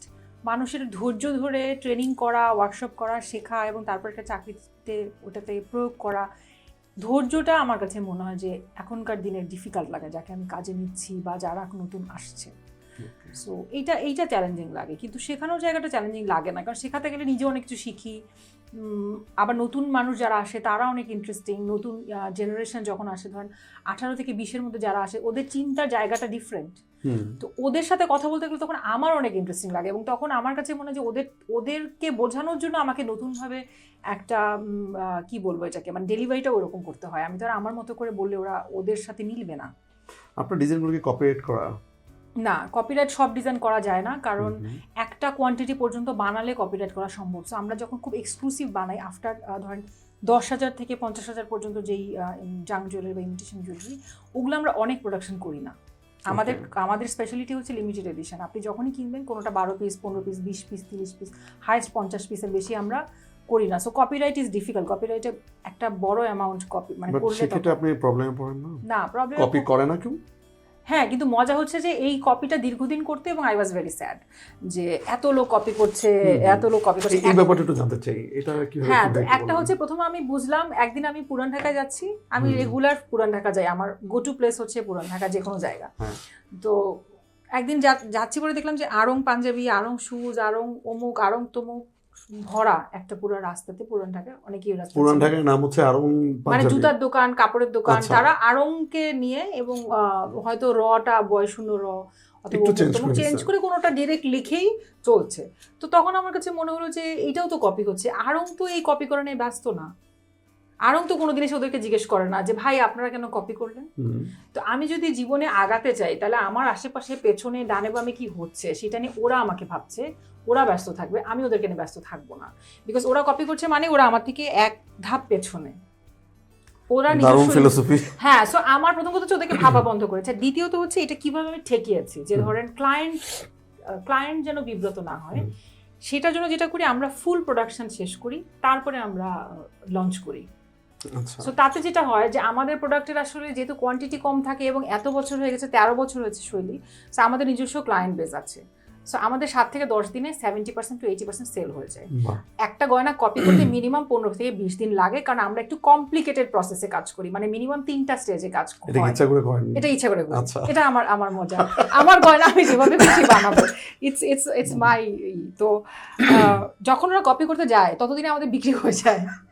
সো আমাদের যারা ক্লায়েন্ট তারা জানে যে আমরা আমাদের কোয়ালিটি ইনশিওর করেছি, আমাদের প্রোডাক্ট ওর কাছে পৌঁছে গেছে। এরপর যখন বিক্রি হয় তখন ওরাই আমাদেরকে জানায় ওই পেজ বিক্রি করছে, তখন আমরা গড ব্লেস ইউ অথবা কিছু ভাবি, আমরা এটার মধ্যে যাই না। বিকজ কিছু মানুষ তো অবশ্যই কপি করবে, সব মানুষ তো আসলে স্বপ্ন দেখাবে না, সব মানুষ রাস্তা তৈরি করবে না। বাট আপনি কখনো কোনো অ্যাকশন নেননি এদের ব্যাপারে? অ্যাকশন বলতে প্রথম দিকে পার্সোনালি কথা বলার চেষ্টা করেছি। একদম শুরুতে যখন ব্যবসা করতাম তখন খুব মনটা খারাপ লাগতো যে হয়তো অনেক দিন চিন্তা করে এত কষ্ট করে বানালেন। হ্যাঁ, প্রথম দিকে পার্সোনালি ওনারের সাথে, কিন্তু আমি খুব ডার্টি জায়গায় কখনো যেতে চাই না। আর অ্যাকশন বলতে আমি কখনো লিগাল অ্যাকশনে যেতে চাই না, কারণ আমার কাছে মনে হয় at the end of the day কোনো আর্টিস্টকে বা কোনো আর্টকে যদি কেউ কপি করে, অ্যাটলিস্ট সে মনের দিক থেকে খুব খারাপ মানুষ না, সে ক্রাইম করে নাই, ইটস নট এ ক্রাইম। আমার কাছে মনে হয় যে এইটা হয়তো তার বোঝার ভুল বা কিছু। আমি দিনের শেষে বিশ্বাস করতে চাই যে যারা এই ব্যবসার সাথে জড়িত, স্পেশালি আমি যে ব্যবসা করি, আমি তো এটাকে মনে প্রাণে বিশ্বাস করি যে এটা একটা পিওর বিজনেস। সো এই বিজনেসে কেউ যদি কপিও করে তাকে আমি খুব খারাপ জায়গা থেকে দেখতে পারি না। তো এই জন্য আমি কথা বলার চেষ্টা করেছি শুরুর দিকে, প্রথম 4-5 বছর, যে হয়তো মালিককে খুঁজে বের করার চেষ্টা করেছি, সে আমাকে আমার ফোন ধরা মাত্র ব্লক করে দিয়েছে অথবা সে অনেক কিছু করেছে। কিন্তু আমার কাছে at the end of the day আমার কাছে এটা মনে হয়েছে যে সে বুঝতে পেরেছে। যেমন আমাদের নামেই, শৈলী নামেই ফেসবুকে অনেক পেজ ছিল, একাধিক পেজকে আমরা ইমেলে জানিয়েছি, ফেসবুকে জানিয়েছি যে যেহেতু আমাদের পেজের লাইক অনেক বেশি, আপনাদের পেজটা তো কখনোই প্রথমে আসবে না। আই ওয়াজ ভেরি পোলাইট, আমি এই সেন্সে পোলাইট যে আসলে আপনি কিন্তু এই মুহূর্তে দাঁড়িয়েও এই জিনিসগুলোকে 100% কন্ট্রোল করতে পারবেন না। পারা যাচ্ছে না। হ্যাঁ, পারা যাবে না। এটা আমার কাজও না। আমার কাজ কিন্তু সবাইকে শিক্ষা দেওয়া না, আমার কাজ হচ্ছে ইনোভেশন, আমার কাজ হচ্ছে আমার স্বপ্নের সাথে থাকা এবং আমার কাজটাকে সম্মান করা। তো আমার কাছে মনে হচ্ছে কেউ যদি অসম্মান করে, দ্যাটস ফাইন, ওটা তো ওর ড্রিম না। সো ও আমার স্বপ্নকে সম্মান করলো কি না করলো ওই চিন্তা করে যদি আমি 2 দিন নষ্ট করি, তাহলে আমি আমার কাজকে অসম্মান করলাম। So this is my dream. অনেকে যেমন বলে যে ক্লায়েন্ট চায় তাই বানাই, অনেকে বলে আমার টিম ভালো না সেই জন্য চলে না। আমার কাছে মনে হয় টিম কিভাবে জানবে আমার স্বপ্ন কি? একজন এন্টারপ্রেনার টিমের উপর ব্লেম করতে পারে না। খুবই ভালো কথা বলছেন। হ্যাঁ, সো আমি মনে করি এটা আমরা মোটামুটি সবাই করি, আমিও করি। হ্যাঁ, মানে আমার কাছে ক্লায়েন্ট কি চায়, ক্লায়েন্ট যদি জানতো তাহলে আরং আজকে এখানে আসতো না। আমার কিন্তু সবসময় মনে হয় যে কোনো একটা বড় ব্র্যান্ড বড় হয় তখনই যখন ক্লায়েন্ট ওই জায়গায় যেতে কমফোর্টেবল হয়, যে ও জানে যে ওখানে 5টা অপশন আছে, আমি ট্রায়াল করতে করতে বুঝে যাবো আমাকে কোনটা মানাবে। ক্লায়েন্ট জানে না ক্লায়েন্ট কি চায়। ক্লায়েন্ট যদি জানতো তাহলে তো ক্লায়েন্ট প্রোডাকশন করতো। খুবই ভালো বলছেন। তাহলে তো ক্লায়েন্ট কোনোদিন দোকানেই যেত না, সে কোনোদিন ট্রায়াল রুমই তৈরি হতো না পৃথিবীতে। তাহলে সে ট্রায়াল দিবে কেন? তাহলে তো সে শিওর যেত এবং বলতো এটা আমার দরকার নিয়ে নিবো। সো আমার মনে হয় যে যারা তৈরি করে, যারা সৃষ্টি করে, রেসপন্সিবিলিটি তাদের। সো আরেকজনকে ব্লেম করার জায়গা আসলে নাই। ওকে, আমি এখন তাহলে করা যাবে না। আচ্ছা, মানে আপনি তো ধরেন নিজের প্রোডাক্ট নিজে বানান, ডিজাইন তো নিজে করেন নাকি আপনার সাথে আরো কয়েকজন ডিজাইনার আছেন? না, ডিজাইন শুধু আমি করি। শুধু আপনি করেন? আচ্ছা, ডিজাইন করেন, আপনি নিজে বানান, ইভেন আপনার ম্যাক্সিমাম প্রোডাক্টের ফটোগ্রাফি আপনি করেন? ছবি আমি তুলি 90%। হ্যাঁ, মানে ফটোগ্রাফি যেটা বললাম 90 বা 80%। ওকে, ইভেন আমাদের লোক আছে। মডেলও আপনি হন? না, আমি মডেল হই না। ওকে, আপনি হয়তো বা আপনার প্রোডাক্টগুলো, না, এটা আমি একটু বলি, দ্যাট ইজ ইন্টারেস্টিং। এটা একটা ইন্টারেস্টিং পয়েন্ট। সেটা হচ্ছে যখন আমি প্রথম কাজ করা শুরু করলাম এবং গয়নাগুলি খুবই অদ্ভুত শেপের, অদ্ভুতই বলবো, কারণ কান থেকে বের হয়ে মাথার দিকে চলে গেছে, হয়তো একটা শিঙের মতো বের হয়ে দিকে ঝুলে গেছে। সো ইটস নট, আপনি দেখার পরে আপনার 15 মিনিট লাগবে বুঝতে যে এইটা আসলে কি গয়না, এটা কোথায় কিভাবে সেট করবে গায়ে। সো মডেল তখন ডিমান্ড করতো। কিছু সময় বাধ্য হয়ে হয়তো গয়নাগুলি কাউকে পরাতে হয়েছে বা নিজেকে পড়তে হয়েছে, কিন্তু আমি সবসময় মনে করি যে গয়নার নিজের যোগ্যতায় নিজেকে বিক্রি হতে হবে। সো গয়নার ছবি শুধু গয়নার ছবি হিসেবে থাকবে। সো আমাদের পেজে বা আমাদের যদি সাইটে যেখানে আপনি দেখেন 90% গয়না শুধু গয়নার ছবি থাকে, মানুষের গায়ে নাই। এটার কারণ যে আমি মনে করি ওর যোগ্যতাতে বিক্রি হোক। আজকে আমি মৌসুমীর কানে গয়না দিয়ে মৌসুমীকে বিক্রি করতে চাই না, তাহলে আমার গয়না আরামে থাকবে। আমি গয়নাকে চ্যালেঞ্জ করতে চাই যে গয়নাটা দেখে যেন আপনার কিনতে ইচ্ছা করে। এবং আরেকটা জিনিস আমার মনে হয় যে একটা সময় পর্যন্ত ছিল যে সেলিব্রিটিরা পড়লে মানুষ পড়তে চাইতো। এখন আমার কাছে মনে হয় যখন থেকে আসলে ইনফ্লুয়েন্সার আসছে, যখন থেকে ইউটিউবার আসছে, যখন থেকে মানুষ, যে কোনো মানুষ ফোনে লাইভে যেতে শুরু করেছে, মানুষ নিজেকেই সেলিব্রিটি ভাবতে শুরু করেছে। আচ্ছা। এবং নিজের আলাদা আইডেন্টিটি নিয়ে সে কনসার্ন। সো তাকে কি মানাবে সেটার জন্য সে দীপিকা পাড়ুকোনকে দেখে না। আচ্ছা। সে আসলে দেখে কনফিউজ হতে পারে। ধর আমার ক্লায়েন্ট যদি হয় একরকম, আর গয়নাটা আমি ঠিক অন্য ধরনের ফিচারে মানুষকে পরালাম, আমি কি আসলে একটা নায়িকাকে দেখলে পড়তে যাবো? আমি পড়তে যাবো যেটা আমাকে মানাবে। সো আমার কাছে মনে এই জায়গাটায় আমি স্বাধীনতা রাখার চেষ্টা করেছি যে একটা গয়না পৃথিবীর যে কোনো মানুষ দেখে তার কল্পনায় বই পড়ার মতো। আপনি যখন রবীন্দ্রনাথের চরিত্র পড়ছেন, আপনি নিজেকে নন্দিনী যেন ভাবতে পারেন। নন্দিনীকে আমি দেখাতে চাই না যে শি ইজ নন্দিনী। মানে প্রোডাক্টের কোয়ালিটি বা প্রোডাক্টের নিজের আসলে ওই জিনিসটা ওর বিক্রির যোগ্যতা, ও বিক্রির যোগ্য হোক, এটাই হলো কথা। ভালো বলছেন। আপনি মূলত ফেসবুকে কি মার্কেটিং করেন, পেইড মার্কেটিং করেন? খুব কম এখন আমরা মার্কেটিং। আমি তাই দেখলাম যে আপনি রেগুলার করেন না। আমরা মানে হচ্ছে আপনার যেটা প্রথমে বললেন যে আপনার বড় একটা টার্গেট অডিয়েন্স, অলরেডি আপনার এক্সিস্টিং ক্লায়েন্ট, তারাই হচ্ছে বারবার হয়তো আপনার কাছ থেকে নিয়ে নেয়। এইটা একটা যে আমাদের রিপিট ক্লায়েন্ট অনেক 70 to 80% আমাদের রিপিট ক্লায়েন্ট আছে দেশে এবং দেশের বাইরে। এইটার কারণ কি? কাস্টমার সার্ভিস, ডিজাইন, নাকি অন্য কোনো কিছু? আমার মনে হয় সবই। ওকে, মানে আপনি একটা হচ্ছে ক্লায়েন্ট সার্ভিস, একটা হচ্ছে ইউনিকনেস, আমরা যে প্রোডাক্ট বানাই শুধু আমরাই বানাই। আর আরেকটা হচ্ছে আমাদের কোয়ালিটি কখনো কম্প্রোমাইজ করি না আমরা কোয়ালিটির জন্য। যদি পয়সা বেড়ে যায়, যে ফার্স্ট লটে আমরা বানালাম সেটার দাম যদি হয় যে 3000 টাকা পার পিস, এটা যদি আমাদের সেকেন্ড লটে বেশি হয়ে যায়, কারণ এটা বুঝতে হবে যে গয়নার মেটেরিয়াল কোনোটাই বাংলাদেশে নাই, কারণ এদেশে পাহাড় নাই, এদেশে পাথর নাই। সো ম্যাক্সিমাম জিনিসপত্র আসলে র মেটেরিয়াল যা আসে একমাত্র মেটাল ছাড়া, তামা, পেতল এগুলি বাংলাদেশে পাওয়া যায়। অ্যাটাচমেন্টও আপনাকে বাইরে থেকে ইম্পোর্ট করতে হচ্ছে, বহু জিনিসপত্র আনতে হয়। সো এইটা এখানে জাস্ট প্লাগ ইন টাইপের কিছু হয় না, এখানে আপনি মেটালে বানাবেন, সবই যে অ্যাসেম্বল হয় তা না, সব কিছুতে স্টোনও বসছে না, কিন্তু যেইখানে আমাদের ইম্পোর্টের কিছু অংশ অ্যাড হয়েছে সেটার প্রাইস বাড়বে, কারণ ডলার বাড়বে, অনেক কিছু বাড়বে, রেট বেড়ে যাবে। সো আমরা ক্লায়েন্টের সাথে ওই জিনিসটা ক্লিয়ার রাখি যে এটার আগের প্রাইস ছিল এটা, সেকেন্ড লটে আমাদের প্রোডাকশন বেশি, সেজন্য আমাদের প্রাইস এটা। সো আমার মনে হয় যে আমরা খুবই ক্লিয়ার কমিউনিকেশনে থাকি যে ক্লায়েন্টের সঙ্গে। সো আমার এই সবগুলি জিনিসই মনে হয় যে রিলেটেড, যে আমাদের প্রোডাক্ট ইউনিক দেখেই লোকে কিনছে তা না, আমাদের প্রোডাক্ট ইউনিক কিন্তু কম্পারেটিভলি রিজনেবল। আমরা যদি চিন্তা করি যে আমরা ডিজাইনার, আমরা ইউনিক জিনিস বানাচ্ছি, সো এটা একটা বুঝতে হবে যে এটা তো এত উচ্চবিত্ত না সবাই, এবং এখানে তো অনেক টাকা উঠছে না বাংলাদেশে। সো আমি যদি বাংলাদেশের মানুষের জন্য বানাচ্ছি, আমি যদি সারাক্ষণ ডিজাইনার চার্জ অ্যাড করতে থাকি, price will be very high, তখন মানুষ কিনতে পারবে না। কিন্তু আমি তো চাই যে একটা বাসে বসে থাকা মেয়েটা আমার গয়না পড়ছে, আবার একটা পশ পার্টিতেও একটা মেয়ে আমার গয়না পড়ছে, একটা নায়িকা আমার গয়না পড়ছে, আবার একটা গ্রামের খুব মিষ্টি একটা মেয়েও আমার গয়না পড়ছে। সো আমার তো টার্গেট আসলে সবাই, আমি কিছুটা তো হাংরি এই ব্যাপারে যে আমি সবাইকে রিচ করতে চাই। সো আমার মনে হয় কোয়ালিটি, কাস্টমার সার্ভিস, আমাদের নিজস্ব কাস্টমার সার্ভিসের জন্য আমাদের টিম আছে, আমাদের অ্যাডমিন তো আমাদেরই স্বাভাবিক থাকবে, কিন্তু আমাদের ডেলিভারিও কিন্তু আমাদের নিজেদের, আমরা কিন্তু কোনো ডেলিভারি ম্যানের আমরা থার্ড পার্টি নিচ্ছি না, প্রায় 6-5 বছর তো হয়েছে। তার আগে আমরা দীর্ঘদিন অন্য ব্র্যান্ডের সাথে কাজ করেছি, বাট আমরা দেই কারণ আমরা 2 ঘন্টার ভেতরে ডেলিভারি দেই। আপনি যদি সকালে অর্ডার করেন, যে 10টার সময় অর্ডার করছেন, 12টার ভেতরে আপনি ঢাকায় যেখানে থাকেন আপনার প্রোডাক্ট পৌঁছে যাবে। আপনি ডিস্যাটিসফাইড কাস্টমার কিরকম পেয়েছেন এই ওভার 13 ইয়ার্স? রেশিওটা যদি পার্সেন্টেজ বলেন, 1%, 2%, 3%, খুব সামান্য। তাদেরকে কিভাবে ডিল করেন? মাফ চাই আমি। কেন ভাবছেন? কারণ আমি এটা সম্পর্ক মনে করি, এবং আমার কাছে মনে হয় যে ক্লায়েন্ট আমার কাছে এসেছে, সে হতাশ হচ্ছে মানে তার আমার উপর অনেক প্রত্যাশা আছে, সে আমার কোনো একটা জায়গায় ট্রাস্ট করে আসছে, সেই জন্যই সে হতাশ হচ্ছে।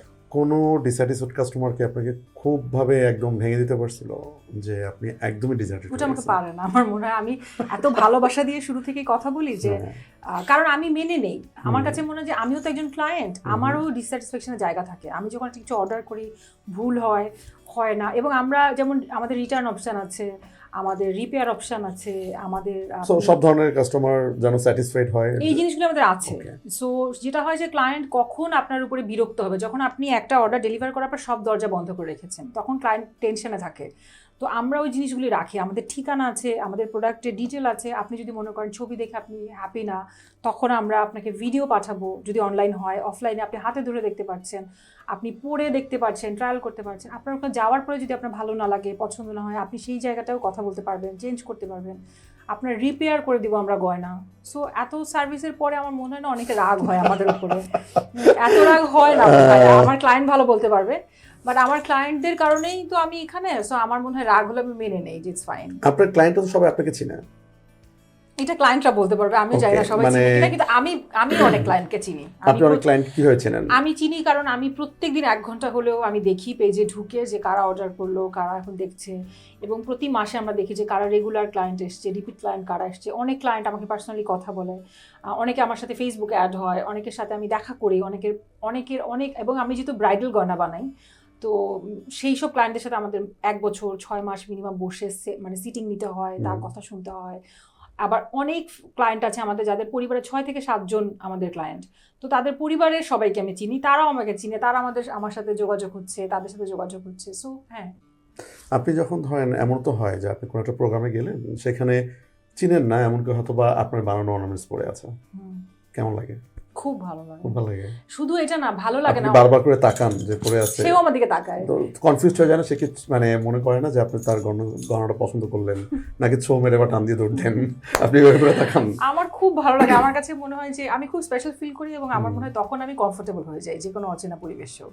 আমার কাছে মনে হয় যে আমার কিছু এখানে আছে। অসাধারণ। তো হ্যাঁ, এটা তো মনে হয় আপনি খুব রেগুলার এই ফিলটা পান। এটা হয়তো আমার কাছে মনে হয় আমি ব্লেসড, আমি সব জায়গায় যাই, ওখানে আশেপাশে ওরা। হ্যাঁ, আপনাকে কখনো কেউ জিজ্ঞেস করছে আপনার অর্নামেন্টস দেখে এটা কোত্থেকে কিনছেন? আমার অর্নামেন্টস? হ্যাঁ, আপনি পরে আছেন, আপনাকে চিনে না, ও এটা আমাকে রেগুলার জিজ্ঞেস করে। তখন আপনি কি বলেন? যদি আমি বানাই তাহলে আমি বলি যেটা অনেক, হ্যাঁ, যদি আমি বলি যেটা আমার ডিজাইন করা বা আমার ব্র্যান্ডের, অনেকে তখন জানতে চায় এটা সম্পর্কে, যদি না জানে। কারণ আমি অনেকের গয়নাই পরি, অনেক ব্র্যান্ডের গয়নাই পরি, দেশের বাইরে অনেক ডিজাইনারের গয়না পরি, তো সেটা বললে আবার সেটা বলি। তো হ্যাঁ, তবে ওদেরকে খুব আপন লাগে আমার যারা গয়না পরে। আমি সবসময় বলি যে পৃথিবীতে যত মানুষকে আমি দেখি তারা গয়না পরে ঘুরে বেড়ায়, তাদেরকে আমার খুব আপন লাগে। আমার মনে হয় যে আমি নিজের, তাদেরকে চিনি বা না চিনি। আচ্ছা, আমি এতক্ষণ যেটা আলোচনা করলাম আমরা, সেটা হচ্ছে ধরেন আপনি ডেফিনেটলি একজন উদ্যোক্তা, একই রকমভাবে আপনি একজন আর্টিস্ট, একই রকমভাবে আপনি একজন খুব ভালো ক্লায়েন্ট ম্যানেজার, একই রকমভাবে আপনি একজন ব্র্যান্ড ম্যানেজার। কারণ আপনি প্রতিটা জিনিস নিয়ে আলাদা আলাদাভাবে কাজ করেন, এটা কাজের কারণেই করা হয়। বাট দিন শেষে আপনি নিজেকে কি ভাবেন? মানে আপনি কি আর্টিস্ট নাকি আপনি বিজনেসম্যান? দুইটাই আপনি একসাথে হতে পারবেন, আপনি দুইটাই একসাথে, বাট আপনি কোনটা বেশি? মানে হয় না 100% আপনি 51% কথা বিজনেসম্যান, 49% হচ্ছে আপনি আর্টিস্ট।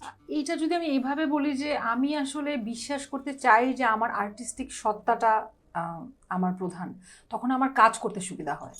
যখন আমি ব্যবসা চিন্তা করি তখন আমার সবসময় প্রাইজিং, নেগোসিয়েশন, বাজারে কি চলছে, কম্পিটিটার কারা, ওগুলো চিন্তা করতে হয়। তো আমার মনে হয় এগুলো চিন্তা করলে আমার পক্ষে ডিজাইন করা কঠিন হয়। সো আমি যখন বিশ্বাস করি যে আমি একজন আর্টিস্ট এবং আমি আর্টিস্টিক জায়গা থেকে দেখি, তখন আমার মনে হয় যে আমি যে কোনো, আমার জন্য ক্রিয়েশন ইজ ইজি। না, ওইটা ধরেন আপনার কাজের সুবিধার্থে আপনি এটা ভাবছেন, কিন্তু অ্যাকচুয়ালি আপনাকে কি ভাবা হয়? ধরেন আমি এখন আপনাকে একটা পেন পেপার দিলাম, একটা বায়োগ্রাফি লিখতে বললাম আপনার, আমি সবগুলোতেই থাকতে চাই। আমি আপনাকে যদি এক লাইনে পরিচয় বলতে বলা হয়, আপনি কি আর্টিস্ট? আমার কাছে মনে হয় আমি একজন রেসপন্সিবল মানুষ, যে কোনো পদের জন্য ভেরি সুইটেবল। আমাকে যেই পদে আপনি যেই মুহূর্তে বসাবেন, আচ্ছা, আমার মনে হয় আমি সেখানে ফিট করি। আমি যখন মা, তখন আমি 100% মা। যখন আমি ব্যবসার জায়গা যখন দেখি যে লাভ লস প্রফিট অ্যান্ড অল, আমি তখন 100% ওইটাতে। যখন আমি যেমন অনেক সময় মজা করে বলে, যেমন আমার যখন মেলা হয়, এক্সিবিশন হয়, আমি কিন্তু পুরো সময় থাকি এবং আমি ক্লায়েন্টের সাথে কথা বলি। আমাকে যদি কেউ সরায় ওখান থেকে, আমার মন খারাপ হয়ে যায় যে আমার 2টা ক্লায়েন্ট এসে আমাকে দেখবে না। তো আমার কাছে মনে হয় যে আমি যদি বিজনেসের জায়গা চিন্তা করি, জানি না কেন আমার মনে হয় মাঝে মাঝে যে ব্যবসার জায়গা চিন্তা করলে ক্রিয়েটিভিটি জায়গাটা তখন প্রেসারে পড়ে, বিকজ আমাদের দেশে এই জিনিসটার সাথে টাকা জড়িত, লাভ লস সব জায়গায় এটা খুবই ডিফিকাল্ট একটা কম্বিনেশন, সো এইটা ক্রিয়েটিভিটি উইথ বিজনেস খুবই ডিফিকাল্ট, কারণ আপনার ক্রিয়েটিভিটির সাথে আপনার টাকার বিষয় নাও থাকতে পারে, কিন্তু ব্যবসার সঙ্গে টাকার বিষয় না থাকলে ব্যবসা হবে না। সো হ্যাঁ, একই সাথে আমার মনে হয় টাকা দিয়ে কি হবে, আবার একই সাথে মনে হয় টাকা ছাড়া কি হবে। সো আপনি কোনটাতে বেশি কাজ করেন, টাকা ছাড়া কি হবে আর টাকা? দুইটাই। ওকে। আমার মনে হয় যে আমি অফিসে যখন থাকি তখন আমি টাকার বিষয়টা খুবই সচেতন থাকি, কারণ আমার এমপ্লয়ীদেরকে প্রপার স্যালারি দেওয়া থেকে শুরু করে আমার কারিগরেরা যেন বেঁচে থাকে, আমার সাথে কাজ করে, অন্যদের কাছে চলে না যায়। সো হ্যাঁ, সেইখানে আমি টাকা, আমার কাছে মনে হয় যে এটা আসলে একটাকে কমপ্লিমেন্ট করে, কারণ আপনার যখন টাকা থাকবে তখনই আপনি ক্রিয়েটিভিটিটা দেখানোর আরাম করে সুযোগ পাবেন। কারণ যখন আমার কাছে টাকা নাই, আমি চাইলেও কিন্তু অনেক রিস্ক নিতে পারি না, যে আমি একটা চিন্তা করবো আচ্ছা ঠিক আছে আমি ছোট একটা ডিজাইন করি, আচ্ছা আমার পকেটে 20 টাকা আছে আমি ছোট ডিজাইন করি, কিন্তু আমার কাছে যখন একটা ভালো অ্যামাউন্ট অফ মানি আমার থাকবে তখন আমি চিন্তা করবো আচ্ছা ঠিক আছে আমি একটা নতুন কিছু চেষ্টা করি, এটার জন্য আমি টাকার কথাটা বাজেটটা ভাববো না, আগে আমি ডিজাইনটা করি, দেন আই উইল ফিক্স যে এটাতে আমি কি করবো। সো ডেফিনেটলি টাকা ম্যাটার্স, এবং টাকাটাই আসলে দিনের শেষে ভাবতে হয়, ইচ্ছা করবো না, মানে এটা ডেফিনেটলি তখন আমি অনেক ক্রিয়েটিভ জায়গা থেকে চিন্তা করার সুযোগ পাই। সো দুইটা আসলে দুইটাই হ্যাঁ ডেফিনেটলি দুইটাই। মানে আপনার মতো শৈলীর মতো যেই এগুলোকে আমাকে বুটিক বলবো না, কি বলে এটা, শৈলীর মতো তো কেউ নাই না, শৈলীর মতো বলতে হচ্ছে ধরেন যেই সেগমেন্টে আপনারা কাজ করেন, হ্যাঁ ফাইন, যে সেগমেন্টে কাজ করেন এটাকে আমরা কোন সেগমেন্ট বলবো? এটাকে বুটিক সেগমেন্ট? আমার কাছে মনে হয় এটা বুটিক, হ্যাঁ বুটিক বলতে পারেন। মানে আমাদের দেশের বুটিক শিল্পে হচ্ছে নারী উদ্যোক্তারাই মূলত কাজ করে, মানে এমন কি কোনো জেন্ডার বায়াসনেস আছে এখানে ছেলেরা কাজ করতে পারবে না, নাকি কেন করতে পারছে না? আপনার কি মনে হয় মেয়েরাই বেশি কাজ করে? আমি অন্তত যতদূর দেখি বা যতদূর জানি তাতে তাই মনে হয় যে এখানে মেজরিটি হচ্ছে মেয়েরা। এখন কাপড় গয়না নিয়ে যেটা বলা হয়, আমার কাছে যেটা মনে হয় যে মেয়েরা যেহেতু এগুলিতে ছোটবেলা থেকে নিজেরাই এটার মধ্যে থাকে, একটা সুবিধা যে তার বেসিক একটা ধারণা থাকে। একটা ছেলে যদি আসলে গয়নার ব্যবসা করতে যায়, ধরেন আমার জন্য কি সুবিধা, আমি একটা গয়না বানিয়ে নিজে পড়তে পারি, পরে আমি ওটার ওজন দেখতে পারি, সেটা দেখতে কেমন লাগছে দেখতে পারি, একটা ছেলে তো পারবে না। সো শুরুর দিকটা আমার কাছে মনে হয় যে এই জায়গাটা একটা স্ট্রাগল করে তারা, সেইটা একটা কারণ হতে পারে শুরু করার ক্ষেত্রে। কিন্তু আমার কাছে মনে হয় না যে এরকম হওয়ার কোনো চিন্তা, মানে কেউ করে নাই দেখে হয়তো হয় নাই। কেন একটা ছেলে করতে পারবে না? যে আমাদের বাড়িতে সব মায়েরা রান্না করে, কিন্তু শেফ তো সব পুরুষ, তো কোনো প্রবলেম নেই। শৈলীর প্রোডাক্ট এক্সপোর্ট হয়? হ্যাঁ। আচ্ছা, কত বছর ধরে হচ্ছে এটা? এটা শুরু হয়েছে 18তেই বলবো, 17তে খুব লিমিটেড। মোস্টলি কোন এরিয়াগুলো? আমাদের ইউরোপে বেশি যায়, এছাড়া ইন্ডিয়াতে প্রচুর যায়, এশিয়ার বিভিন্ন জায়গায় যায়, ইউরোপে যায়। বাহ, তো আর ইউএসএ তে পার্সোনালি আর কি অনেকে নিয়ে যায়, গ্লোবাল ব্র্যান্ড মোটামুটি ইনশাআল্লাহ। নেক্সট, বিজনেস করতে গিয়ে আপনি কি ব্যাংক ছাড়া অন্য কোনো ইনভেস্টমেন্ট নিয়েছেন কখনো? ধরেন এখন তো অনেক ধরনের ইনভেস্টমেন্ট টার্ম আছে, অ্যাঞ্জেল ইনভেস্টমেন্ট, ভেঞ্চার ক্যাপিটালের ইনভেস্টমেন্ট, এখনো না নেওয়ার ইচ্ছা আছে নাকি দরকার আছে? এইটা আগে একটু ইম্পর্টেন্ট, আগে জানা। আমি ওইভাবেই নিতে চাই যখন দরকারটা তৈরি হবে। মানে আমার কাছে মনে হয় অনেক সময় অনেকে টাকা নেয়, কিন্তু টাকাটার প্রস্তুতি ছাড়া সে টাকাটা নেয়, টাকাটা শেষ হয়ে যায়। খুবই ভালো কথা বলছেন। হ্যাঁ, আমি বলবো না যে আমি দরকার নাই, কিন্তু আমি মনে করি যে যখন আসলে ঠিকঠাক দরকারটা তৈরি হয় তখন আমি যে কোনো লোন বা যে কোনো কিছুর মধ্যে যেতে পছন্দ করি। কারণ আমি অনেক মানুষকে দেখছি যে তারা অনেক বড় বড় অ্যামাউন্টের লোন নেওয়ার পরে দেউলিয়া হয়ে গেছে, কারণ কোনো প্ল্যান ছিল না। ওই টাকাটা শুধুমাত্র হয়তো অফিসের ভাড়া এগুলি টানতে টানতে। সো প্ল্যানিং খুব ইম্পর্টেন্ট এখানে। আমার মনে হয় প্ল্যানিং, টাকার 10 টাকা কোথাও থেকে নিলেও সেটার একটা প্ল্যান দরকার, তখন ওই 10 টাকাটা 20 টাকা করে সম্ভব। আপনি অনেক অ্যাওয়ার্ড পেয়েছেন না? অনেকগুলো নাম্বার বলা দরকার নেই, অনেক অ্যাওয়ার্ড কি কখনো অনেক হয়? আপনি অ্যাওয়ার্ড পেতে ভালো লাগে? ভালো লাগে। ওকে, কিন্তু ঠিকঠাক জায়গা থেকে অ্যাওয়ার্ড পেতে ভালো লাগে। অনেক সময় হয় যে যারা অ্যাওয়ার্ড দিচ্ছে তারাও জানে না আমাকে, আর আমি যে অ্যাওয়ার্ড নিচ্ছি আমার কাছেও মনে হয় মিসফিট, মানে আমার অনেক সময় মনে হয় যে অ্যাওয়ার্ডটা দরকার ছিল না, না হলেও হতো। তো আমি মনে করি যে কিছু অ্যাওয়ার্ড খুব ইন্সপায়ারিং, কিছু অ্যাওয়ার্ড আসলে গদ বাঁধা শুধু পাওয়ার জন্য। অনেক মানুষ নিল, আমিও নিলাম, আমার কাছেও আসলো। তো যেহেতু আমরা অ্যাওয়ার্ড কিনি না, তো অ্যাওয়ার্ড মানে আমার সব অ্যাওয়ার্ডই আসলে ঠিকঠাকভাবে পাওয়া। তো সেই হিসেবে ডেফিনেটলি যারা আমাকে অ্যাওয়ার্ড দেয়, যারা আমাকে ডাকে, যারা আমাকে অ্যাপ্রিসিয়েট করে, সব কিছুকে আমি খুবই, মানে আমার ভালো লাগে, এতে খারাপ লাগার কোনো কারণ নেই। কিন্তু আরেকটু চ্যালেঞ্জিং জায়গা থেকে অ্যাওয়ার্ড একটু বেটার, তখন ভালো লাগে, যেটা আসে ওভাবে সেটা ভালো লাগে সবচেয়ে বেশি। মানে আপনাকে যদি 2টা অ্যাওয়ার্ড দেওয়া হয়, কথার কথা 2টা ভিন্ন ক্যাটাগরিতে, একটা হচ্ছে women entrepreneur of the year, আর একটা হচ্ছে এন্টারপ্রেনার অফ দ্য ইয়ার, 2টা ডিফারেন্ট ক্যাটাগরিতে ধরেন একই অথরিটি দিল, আপনি কোনটাকে বেশি প্রিভিলেজ মনে করবেন বা কোনটাকে আপনি মনে করবেন এটা রিয়েলি? আমি নারীটা বাদ দিতে চাই। বাহ, আমি বাদ দিতে চাই কারণ আমার কাছে মনে হচ্ছে নারী হিসেবে আমি কোনো সুবিধা কখনো নেই নাই আমার জীবনে। নারী হিসেবে কিছু জিনিস তো অটোমেটিক্যালি আসে, যেটা তো আমার কিছু করার নেই। এখন ধরেন আমি যখন কোনো একটা জায়গায় যে দাঁড়াচ্ছি, ওখানে 10 জন মানুষের মাঝখানে আমি হয়তো একমাত্র মেয়ে দাঁড়িয়ে আছি, সো বাকিরা যদি আমাকে জায়গা করে দেয়, দ্যাট ইজ সুইট, কিন্তু এইটা কিন্তু আমি ডিমান্ড করলাম না, তো এটার জন্য আমি দাবি করছি তা না। সো এইটা পাওয়াতেও আমি খুব উচ্ছ্বসিত হওয়ার কিছু নাই, আমি হ্যাপি যে, বা আমি মনে করি এটা খুব স্বাভাবিক আমরা কাউকে দিচ্ছি।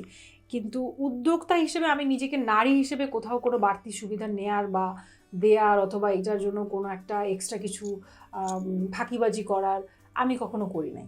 ওকে, তো সেই হিসেবে আমি যেহেতু এই রাস্তাতেই নাই, সে যে রাস্তাতে আমি নাই সেই রাস্তাতে যদি অ্যাওয়ার্ড থাকে, আমি মনে করি রাস্তা যদি আমি নাই অ্যাওয়ার্ড আমি পাবো না। আমি যদি কোনোদিন অ্যাওয়ার্ড পাই তাহলে আমি মনে করি যে একজন উদ্যোক্তা হিসেবে আমি অ্যাওয়ার্ড পাবো।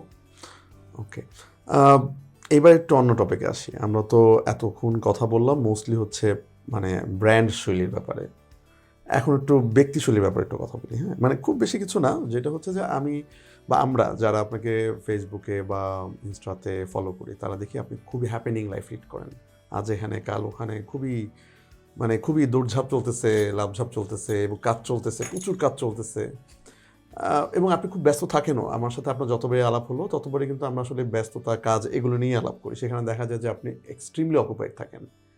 এই জিনিসগুলো আপনি যেমন কিছুক্ষণ আগে বললেন যে এই জিনিসগুলো আপনার করতে হয়, অনেক কিছু হচ্ছে আপনার আইডিয়া জেনারেশন বা আপনার নতুন গল্প বানাতে, মানে শুধু কি এইটাই, নাকি আপনি স্কিপিস্টও, আপনি একটু পালায় থাকতে চান? না, আমি একদমই পালানোর মানুষ না। আমার কাছে মনে হয় যে আমি বাই নেচারই এরকম, আমার অনেক বৈচিত্র্য লাগে, আমি কিছুটা চঞ্চল প্রকৃতির, এটা আমার কাছে মনে হয় যে তাতে যেটা হয় যে আমি যেহেতু আমি একটা কাজই করছি 13 বছর ধরে, তার মানে আমার এই জায়গায় স্থির আমি। তো এই কাজটা করার জন্য, এই কাজটা তো প্রতিদিন আসলে আনন্দের না। যেমন আমি অনেক সময় বলি যে যারা প্রতিদিন গান করেন, গানের চাকরি করেন, গানের শিক্ষক, তাদের গান গাওয়াটা কিন্তু প্রতিদিন আনন্দের না, কারণ তাকে তো আসলে এটা কাজ হিসেবে করতে হচ্ছে। আমি যখন প্রতিদিন গয়না বিক্রি করি, প্রতিদিন গয়না বানাই, প্রতিদিন গয়নার জন্য ভাবতে হয়, প্রত্যেক দিন খুব এন্টারটেইনিং না, কিন্তু যেহেতু আমি কাজটাকে ভালোবাসি, এটা যেন কষ্ট না পায়, সেই জন্য এইখানে যখন প্রেশার তৈরি হয় বলে মনে করছি যে হ্যাঁ অনেক স্ট্রেসফুল, তখন প্যারালালি অনেক কিছু করি। আর যেহেতু এই কাজটাই আমি করবো, কাজটাকে আমি আনন্দের সাথে করার চেষ্টা করি। তো হ্যাঁ, সেটার কারণে হয়তো হলো যে আমি হয়তো ফ্যাক্টরিতে যাচ্ছি, যাওয়ার আগে আমার মনে হলো যে আচ্ছা ঠিক আছে আমি বটতলায় একটু চা খেয়ে যাই, আচ্ছা আমি 2টা মানুষের সাথে কথা বলি। অনেক সময় আছে যে আমি 1 সপ্তাহ টানা আমি পাবলিক ট্রান্সপোর্টে গেলাম, তো অনেকে আমাকে বলে তোমার ভয় লাগে না বা আপনার ভয় লাগে না? তো আমার কাছে মনে হয় যে আমি যদি কোনো একটা কমিউনিটির সাথে কাজ করতে চাই, আর যদি কমিউনিটির মানুষের সাথে আমার ইন্টারাকশন না হয়, তাহলে আমি কমিউনিটির কাজ কীভাবে করবো? আমি তো মানুষটাকে চিনলাম না। এখন আমি আসলে সেই আপা সেজে একদিন গেলাম কমিউনিটিতে, বসলাম এবং তারপরে কথা বললাম, ওরা তো ধরেই নিচ্ছে আমি ওদের মতো না। কিন্তু আপনি যখন আমরা যেমন লাস্ট একটা প্রজেক্ট করলাম হাজারিবাগে, তো হাজারিবাগের বাচ্চাদের সাথে যখন কাজ করছি, আমি যদি একটা লোকাল ট্রান্সপোর্টে অটোতে কোনোদিন উঠে যেতে থাকি, ও তো তখনও জানে না যে আমি ওর এলাকায় কাজের জন্য যাচ্ছি। ওরা ওদের মতো থাকে, ওরা হাসে খেলে গল্প করে, ওরা স্ল্যাং বলে, ওদের লোকাল শব্দ বলে। তখন যখন আপনি ওই আধা ঘন্টা রাস্তা পার করে ওখানে যাওয়ার পরে ওদের সাথে বসবেন এবং ওরা আবিষ্কার করবে যে আপনি সেই আপা, তখন আপনি ওদের ভাষায় কিছু কথা বলতে পারবেন, কতক্ষণে কমফোর্টেবল হয়ে গেল। সো আমার মনে হয় যে অনেক কিছু আমি ওই জায়গাটার গ্রাউন্ড তৈরি করার জন্য কাজ করতে চাই, বা আমার কাছে মনে হয় আমি কাজের ব্যাপারে সৎ থাকতে চাই। সো আমি যেই কাজটা করি এর সাথে যা যা কিছু করলে কাজটার আনন্দ হয়, কাজটার আরাম হয়, আমার আরাম হয়, এই কাজগুলো আমি করি। এই জন্য আমি অনেক ঘুরি, বই পড়ি, এক্সিবিশন দেখতে যাই, গান শুনতে যাই, সিনেমা দেখি, আর আমার অনেক শখ, তো শখগুলিকেও ছাড়তে চাই না। প্রজেক্টের কথা বললেন, আমি যতদূর জানি আপনি আরও অনেকগুলো প্রজেক্ট করেন, স্কিল ডেভেলপমেন্টের প্রজেক্ট করেন, এবং মোস্টলি ওগুলো হচ্ছে এই অর্নামেন্টস মেকিং নিয়ে।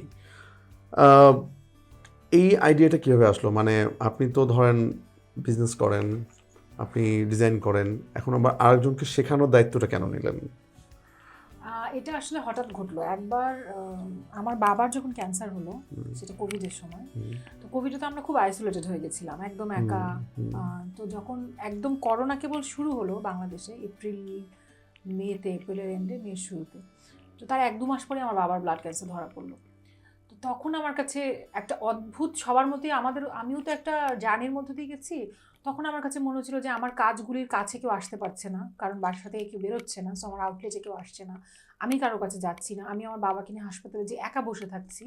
এবং এইটা 9 মাস যখন চললো, তখন আমার কাছে আমি শুধু দেখলাম আব্বার বন্ধুদেরকে এবং আব্বাকে যারা পছন্দ করেন, যাদেরকে আব্বা অনেক বিষয় শিখিয়েছেন বিভিন্ন ধরনের কাজে। আমার বাবা পেইন্টার তো ছিলেন, তো সেই মানুষগুলি তখন তাকে ব্লাড দিতে হোক, তার পাশে বসে থাকতে হোক, এবং 18 জন 19 জন করে এক একদিন আসতেন তারা। যেদিন ব্লাড দেওয়া দরকার, আমি হঠাৎ কোভিডের ভেতরে তো আমি দেখতাম যে আজকে ব্লাড দিতে হবে, একজনকে হয়তো আমি বললাম যে আঙ্কেল এরকম ব্লাড দিতে হবে, বা তাদের আব্বার কাজের সূত্রে যারা তাদেরকে, তো তাদের মধ্যে 18-19 জন লাইন দিয়ে বসে সবাই জুস খাচ্ছে যে কার ব্লাড মিলবে সেই দিবে।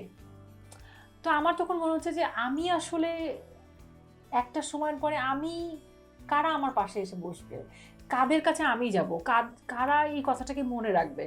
সবাই কি আসলে বুঝতে পারছে যে এটা একটা আর্ট, এটা যে একটা আমার ভালোবাসার বহিঃপ্রকাশ, যে একটা গয়নার মধ্য দিয়ে মানুষের কাছে পৌঁছাচ্ছে, এটা যে একটা কানের দুল না, এটা কিভাবে বুঝবে? এটা তো আমার কোনো একটা জায়গায় বলতে হবে। কোনো একদিন তো আমি গয়নাগুলার গল্প বলতে শুরু করেছিলাম। এখন এই গয়নাগুলার গল্পের সাথে আমার যে গল্পটা, এই দুইটা ব্লেন্ড করতে গেলে এই গল্পটা কে বলবে? এই গল্পটা তো আমাকে কিছু দূর বলতে হবে। তখন আমি আসলে ট্রেনিং ইনস্টিটিউট খুলি আর রেজিস্ট্রেশন করি, এটা আমার দ্বিতীয় প্রতিষ্ঠান। আর এরপরে আমি চেষ্টা করেছি যে এমন কারোর সাথে এই গল্পটা শেয়ার করতে, আমার কাজটাকে শেয়ার করতে, যেই মানুষগুলো কিছুটা সুবিধা বঞ্চিত, যেই মানুষগুলো আমার ওই স্ট্রাগলের সাথে আমি মিল খুঁজে পাই। যে আমি শুরুতে যেমন কিচ্ছু বুঝতাম না, কিচ্ছু জানতাম না, একদম অন্য সেক্টর থেকে আসছি, ABCD করে যাচ্ছি, অনেক ধাক্কা খাচ্ছি, তো কিছু মানুষ যেন এত ধাক্কা না খায়। তো তখন আমি ইনস্টিটিউট খুললাম যে আমি পুরোপুরি তাহলে শেখাতে পারবো। কারণ তার আগে আমি শিখাতাম, কিন্তু অন্য অর্গানাইজেশনের মাধ্যমে। তো সেখানে তো তারা তৈরি করে দিত আমাকে গাইডলাইন, যে এতটুকু শেখাবেন, একদিনে এতটুকু শেখাবেন, 2 দিনে শেখাবেন। আমি জানি ওই শেখাতে তারা কিছু শিখছে কি শিখছে না। তো ওকে, আর একটা ব্যাপার হচ্ছে, যেমন আপনি এখন মতো কতজনকে ট্রেন্ড আপ করিয়েছেন? 650-র উপরে হবে। 650? এরা কি করতেছে এখন? এরা কি নিজেরাই? এরা অনেকেই নিজেরা কাজ করছে, অনেকে কাজ করতো, সেই কাজটা আরো ঠিকঠাক ভাবে করছে। কারণ আমরা শুধুমাত্র গয়না বানানো শিখাই না, গয়না বানানোর সাথে কিভাবে ব্যবসায়িক ফর্মে এটাকে নিবে, কিভাবে বিক্রিযোগ্য করবে, প্রাইসিং করবে, পুরো মডেলটা দেওয়া হয়। যে সে হয়তো বাসায় বসে করবে, তাহলে তার জন্য কোনটা সুইটেবল মডেল, তাকে তার মডেলটা দেওয়া হয়। আবার যদি কেউ বলে যে না আমি শুধু শিখতে চাই, তাকে শুধু শেখানোর জায়গাটা দেওয়া হয়। সো এটা ডিফারেন্ট। তো অনেকেই যেমনটা শেখার পরে নিজে করছে, সবাই যে ব্যবসা করার জন্যই শিখেছে তাও না। অনেক মানুষ অনেক ডিপ্রেশনে পড়ে কিছু করতে পারছিল না, খুবই কঠিন সময় পার করছিল, এরকম অনেকেই কাজ শিখেছে। এবং সবার সাথে যোগাযোগ করার সুযোগ থাকে না, যেহেতু এই মানুষগুলোর সাথে আমাদের আসলে ট্রেনিংয়ের মাধ্যমে দেখা হয়, তো অনেকের সাথে প্রতিনিয়ত ফলো আপ করা সম্ভব হয় না। কিন্তু মেজরিটি আমি দেখেছি যে তাদের প্রত্যেকের এই কাজের জায়গাটা ধরে রেখেছে, কারণ তারা ফেসবুকে আপলোড করে, তারা কিছু গয়না বানিয়েছে। সো আমার কাছে মনে হয় যে গয়না বানানোটা সবাইকে যে ব্যবসা করতে হবে তা না, কিন্তু আমার কাছে এটা লাগে অরিগামির মতো অনেকটা, যে আপনি যখন একদম ইনিশিয়ালি শিখবেন, আপনার যেন মনের ভালো লাগা তৈরি হয়, আপনার জন্য এটাতে মেডিটেশনের মতো কাজ করে, আপনি যেন হ্যাপি ফিল করেন। সো একটা কাজ শিখে আসলে 5 জন মানুষ 5 ভাবে সেটা অ্যাপ্লাই করবে, কিন্তু আমি বিশ্বাস করছি সবাই কিছু না কিছু অ্যাপ্লাই করছে কোথাও না কোথাও। ডিজাইন যে জিনিসটা, ডিজাইন যে কনসেপ্ট, এটা কি শেখা সম্ভব নাকি এটা নাজিল হয়? ডিজাইন নাজিল হয় বলবো না, আইডিয়াটা হয়তো আসে কোথাও থেকে, কিন্তু ডিজাইন যেটা, সেটা আসলে আপনাকে তো ওয়্যারেবল করতে হয়, সেটা ব্যবহারের জায়গায় নিতে হয়, সেটা ফাংশনাল করতে হয়। ডিজাইন শুড বি ফাংশনাল কোনো না কোনো জায়গা থেকে। সো ডিজাইনটা অবশ্যই আপনাকে ব্রেন খাটাতে হবে এবং আপনাকে ওইটার কোনো ফর্মুলাতে ফেলতে হয়, কিন্তু শুরুর যে আইডিয়াটা আমার মনে হয় সেইটা আসলে ক্লিক করে। সেটা ধরেন কেউ যদি ওই আইডিয়া জেনারেশন করতে চায়, সেটাকে কোনো প্রসেস আছে যে এইভাবে, মানে দিস আর দ্য প্রসেসেস যেটা তার ফলো করতে হয়? সেটা তো ডেফিনেটলি প্রসেস বলতে বুঝাবো যে সে আমি গয়নার কাজ করছি বা আরেকজন কাপড়ের কাজ করছে, সবাই ডিজাইন করছে, কিন্তু ডিজাইন করার জন্য আপনি ডিজাইনে কি করবেন? আপনি তো আপনার আশেপাশে যা দেখেছেন, যা এক্সপিরিয়েন্স করেছেন, সেখান থেকেই আপনি ইনিশিয়ালি ডিজাইনটা করবেন। যা দেখেন নাই কোনোদিন, সেটা তো ডিজাইন করা সম্ভব না, সেটা কল্পনাতেই আসবে না। তো কোথাও না কোথাও এই যে দেখার চোখ তৈরি করা, সেইটার একটা প্রসেস আছে যে আসলে কিভাবে দেখতে হবে। আপনার প্রসেসটা কি? আমি তো ড্যাব ড্যাব করে দেখতে থাকি। আমি যখন সিলেটে গেছি 2 বছর আগে সিলেটে যাওয়ার পর আমি দেখলাম যে সিলেটের বিভিন্ন জিনিসপত্র আমার খুব ভালো লাগছে, যেমন চায়ের ফুল, তারপরে গাছের গুড়ির ভিতরে বিভিন্ন ধরনের টেক্সচার, তারপরে একটা রাস্তাতে গেছি সেখানে পিঁপড়ারা এমনভাবে লাইন করেছে। তো আমার যেটা হয়, আমি যখন কোনো একটা কিছুকে দেখি সাথে সাথে আমার ভালো লাগা তৈরি হয়, আমি তখন বুঝি যে এই জিনিসটাকে আমার মন রিসিভ করেছে। সো হয় আমি সেটাকে নোট রাখি, নাহলে আমি সেটাকে ড্রয়িং করি, অথবা আমি ছবি তুলে রাখি, এবং ধীরে ধীরে সেইটাকে আবার সেটাকে আমি আমার গয়নার কোনো কাজে, সব যে হয় তা না, আমি বলবো যে 70% ডিজাইন আসলে প্রোডাকশনে যায়, 30% যায় না, কিন্তু সেগুলো বেবি, সেগুলো একটা ভালোবাসা থেকে আসা একটা গল্প। তো সব কিছু প্রোডাকশন হয় না, কিন্তু আমি সিলেটের প্রোডাকশনটা করেছি। এরপরে আমি 1 বছর পরে আবার সিলেটে গেছি, এবং যেখানে যেখানে যা কিছু দেখে গয়না বানিয়েছি সেখানে আবার গয়নাগুলোকে দেখে ছবি তুলে আমি দেখেছি যে হলো কিনা। সো হ্যাঁ, ডেফিনেটলি এগুলোও একটা প্রসেস আমি মনে করি। প্রচুর বই পড়া, প্রচুর ছবি দেখা, মানে অনেকে ভাবে যে আমি যেটা করছি সেই রিলেটেড জিনিসপত্রই আমি দেখবো বা সেই রিলেটেড জিনিসপত্র আমি জানবো। আমার কাছে মানে এই প্রসেসটা আসলে একটু মানে আমার কাছে মানে এখান থেকে বের হয়ে আসা ডিফিকাল্ট আইডিয়া। কারণ যখন আপনি আর্টের কিছু করছেন তখন আরও অনেক ফর্মের আর্ট আছে, প্রত্যেকটা জিনিস থেকেই অনেকভাবে আইডিয়া আসতে পারে। সো একটু এইসব জায়গাতেও মানে একটু ব্রডার ওয়েতে চিন্তা করা, আমার মনে হয় যে এটা সুবিধা, এটা হেল্প করে মানুষকে। আপনার তো প্রচুর বন্ধু। না, আমার প্রচুর আপনি বন্ধুত্বের ব্যাপারে সিলেক্টিভ বলবো না আমি, এইটা তো ডিফিকাল্ট, প্রত্যেকটা প্রশ্নই আমার কাছে মানে আমি অন্যভাবে বলছি হয়তো, যারা মানুষ আমার উত্তরগুলিকে কিভাবে নিবে। আমার কাছে মানে বন্ধু থাকে, বন্ধু আসলে করা যায় না, বন্ধু থাকে কোথাও পৃথিবীতে, আপনি যখন দেখা করেন ইউল ফিল যে আচ্ছা এই তো বন্ধু। ছোটবেলার বন্ধুদের সাথে যোগাযোগ আছে? হ্যাঁ, আমার স্কুলের বন্ধুদের সাথে যোগাযোগ আছে, দেখা হয় আমার। তবে এইটা ঠিক যে আমার প্রত্যেকটা জীবনের প্রতিটা লেয়ারে বন্ধু হয়েছে। মানে অনেকে যেমন আমি দেখি যে ছোটবেলার বন্ধুরাই বন্ধু, আস্তে আস্তে বন্ধু হয় না। আমার মনে হয় আমার বিভিন্ন জায়গাতে বন্ধু হয়, কাজের জায়গায়। আমি লাকি, এবং বন্ধুরা আমাকে ভালোবাসে। I am very blessed. Work life কিভাবে ব্যালেন্স করেন? আপনি এক্সট্রিমলি অকুপাইড থাকেন, অনেক দৌড়াদৌড়ি ছোটাছুটি করতে হয়, আবার একই রকমভাবে ফ্যামিলির লুক আপ করতে হয় বা সবকিছু, এই ব্যালেন্সিং এর জায়গাটা কিভাবে মেনটেন করেন? আগে খুব ডিফিকাল্ট ছিল। আগে মানে কাজের প্রায় প্রথম সময় খুবই হিমশিম খেতাম, কারণ কাজটা একদম নতুন। এখন জিনিসটা অনেকটা এরকম, আমার কাছে মনে হয় যে আমার ব্রেইন আমি বন্ধ করতে পারি সেই চিন্তাটাকে। তো যেটা হয় যে আমি যতক্ষণ কাজ করি ততক্ষণ আমি অন্য কিছু করি না, যখন আমি কাজটা শেষ করি তখন কমপ্লিটলি আমি ওখানে থামাতে পারি আমাকে, তো তারপরে চলে যায় এইটা। আর আমার কাছে লাগে যে আপনি যখন একটা জিনিসের মধ্যে এক যুগ কাটাবেন তখন ওটাকে আর আলাদা করা যায় না। আচ্ছা। সো হয়তো ফিজিক্যালি আমি ইনঅ্যাক্টিভ হয়ে যাচ্ছি 8 ঘন্টা পরে বা 10 ঘন্টা পরে, কিন্তু ওটার ভিতর থাকি, তো হয়তো চিন্তায় থাকি, রান্না করতে করতে আমি কালার দেখি। আমার এটা প্রায়ই হয় যে আমি হয়তো ডালের মধ্যে কোনো সবজি দিচ্ছি, আমি খুবই রান্না করতে ভালোবাসি, তো তখন আমি দেখি কালার চেঞ্জ হচ্ছে, লবণ দেওয়ার পরে কালার চেঞ্জ হচ্ছে, একটু ইয়েলোইশ হয়ে গেল। সো এগুলি আমার কাছে মনে হয় যে এগুলো আসলে কাজ, যদি ভাবে চিন্তা করি এগুলো লাইফে কমপ্লিমেন্ট করে। আর আমার ফ্যামিলি খুবই সাপোর্টিভ, আমার পরিবার আসলে কাজের সাথে কোনো সমস্যা হয় না, কারণ আমি যখন কাজ করি আমি আমার পরিবারের কাছ থেকে আমি সাপোর্ট পাই। কোনো সময় ওদেরকে ইনভলভ করি, কোনো সময় আছে যে ওরা আমাকে স্পেস দেয়, ইটস ফাইন, ওর একটা বড় কাজ চলছে। সো হ্যাঁ, আবার যখন ফ্রি থাকি তখন টানা হয়তো 2 সপ্তাহ আমি তত কাজ করি না, পরিবারের সাথে কাটাই। সো মানে আমি আপনার কোনো একটা এক্সিবিশনে দেখেছিলাম যে আপনার ফ্যামিলির সবাইকে একসাথে, মানে এই ব্যাপারটা খুবই সেলিব্রেটিং। ওরা সব সময় আসে, সব সময় সাপোর্ট করে, ভীষণ উৎসাহ দেয়। এটা দেখতেও না চোখে আরাম লাগে যে আপনি এমন একটা কাজ করতেছেন যে আপনার ফ্যামিলির সবাই, প্রতিটা মেম্বার আপনার পাশে এসে দাঁড়াচ্ছে। ওরা সব সময় আসে, আমার বন্ধুরা আসে। এবং একটা জিনিস আমি মেনশন করব, যেহেতু আমি কথা বলার সুযোগ পেলাম, সেটা হচ্ছে আমি অনেক মানুষকে শুনি যে ওরা ব্যবসা করে কিন্তু ওদের কাছের মানুষরা ওদের কিছু ব্যবহার করে না, কেনে না। কিন্তু আমার কিন্তু বন্ধু থেকে শুরু করে আমার আগের কলিগ, এখনকার কলিগ, আমার পরিবার, আমার আশেপাশে চেনা ম্যাক্সিমাম মানুষ আমার ক্লায়েন্ট। এটা মানে এবার ব্লেসড আর কি। তো এইটা আমি খুবই হ্যাপি ফিল করি। আমার কাছে মনে হয় এটার জন্য আমি অনেক গ্রাউন্ডেড ফিল করি, যে আমার কাছের মানুষরা আমার উপর তারা আস্থা রাখে এবং তারা আমার কাজ ভালোবাসে। আর যারা আমার কাজ ভালোবাসে না ওদেরকে ভুলে যাই। আচ্ছা, ওকে। আপনি ধরেন যদি একজন, ধরেন আমি ভেবে করেই বলি, গহনা ডিজাইনার না হতেন তাহলে কি হতেন? আমি অনেক কিছু হতে চেয়েছি। যেমন আমার মনে আছে আমি ছোটবেলাতে আমার বাবার কাছে মাতাহারির গল্প শুনেছিলাম। She was spy. তো আমি দীর্ঘদিন স্পাই হতে চেয়েছি এবং এটার জন্য এবং তখন আমি অনেক গোয়েন্দা বই পড়তাম বিভিন্ন ধরনের, এবং এখনো আমার গোয়েন্দা কাহিনী গোয়েন্দা বইয়ের প্রতি ভীষণ আগ্রহ। আর যে কোনো সিনেমা আসলে, সেটা হলে আসলে হলে দেখবো, সেটা নেটফ্লিক্সে আসলে দেখবো। সো দীর্ঘদিন এটা মনে হয়েছে আমার। তারপরে আমি সাংবাদিকতা করতে চেয়েছি, সেটা আমি করেছি। আর এর বাইরে অনেক চাওয়া ছিল না, কিন্তু আমি যে কোনো সৃষ্টিশীল কাজে সবসময় থাকতে চাই, এই যে বিশ্বাসটা ভেতরে ছিল যে আমি যে কোনো কিছু করবো সেটা ক্রিয়েটিভ। ডান্স করতে চাইতাম, আমি সালসা ডান্সার প্রফেশনালি। তো ছবি তুলতে চাইতাম, ফটোগ্রাফি করতে চাইতাম, ছবি তোলার কাজটা শিখেছি, ছবি তুলি।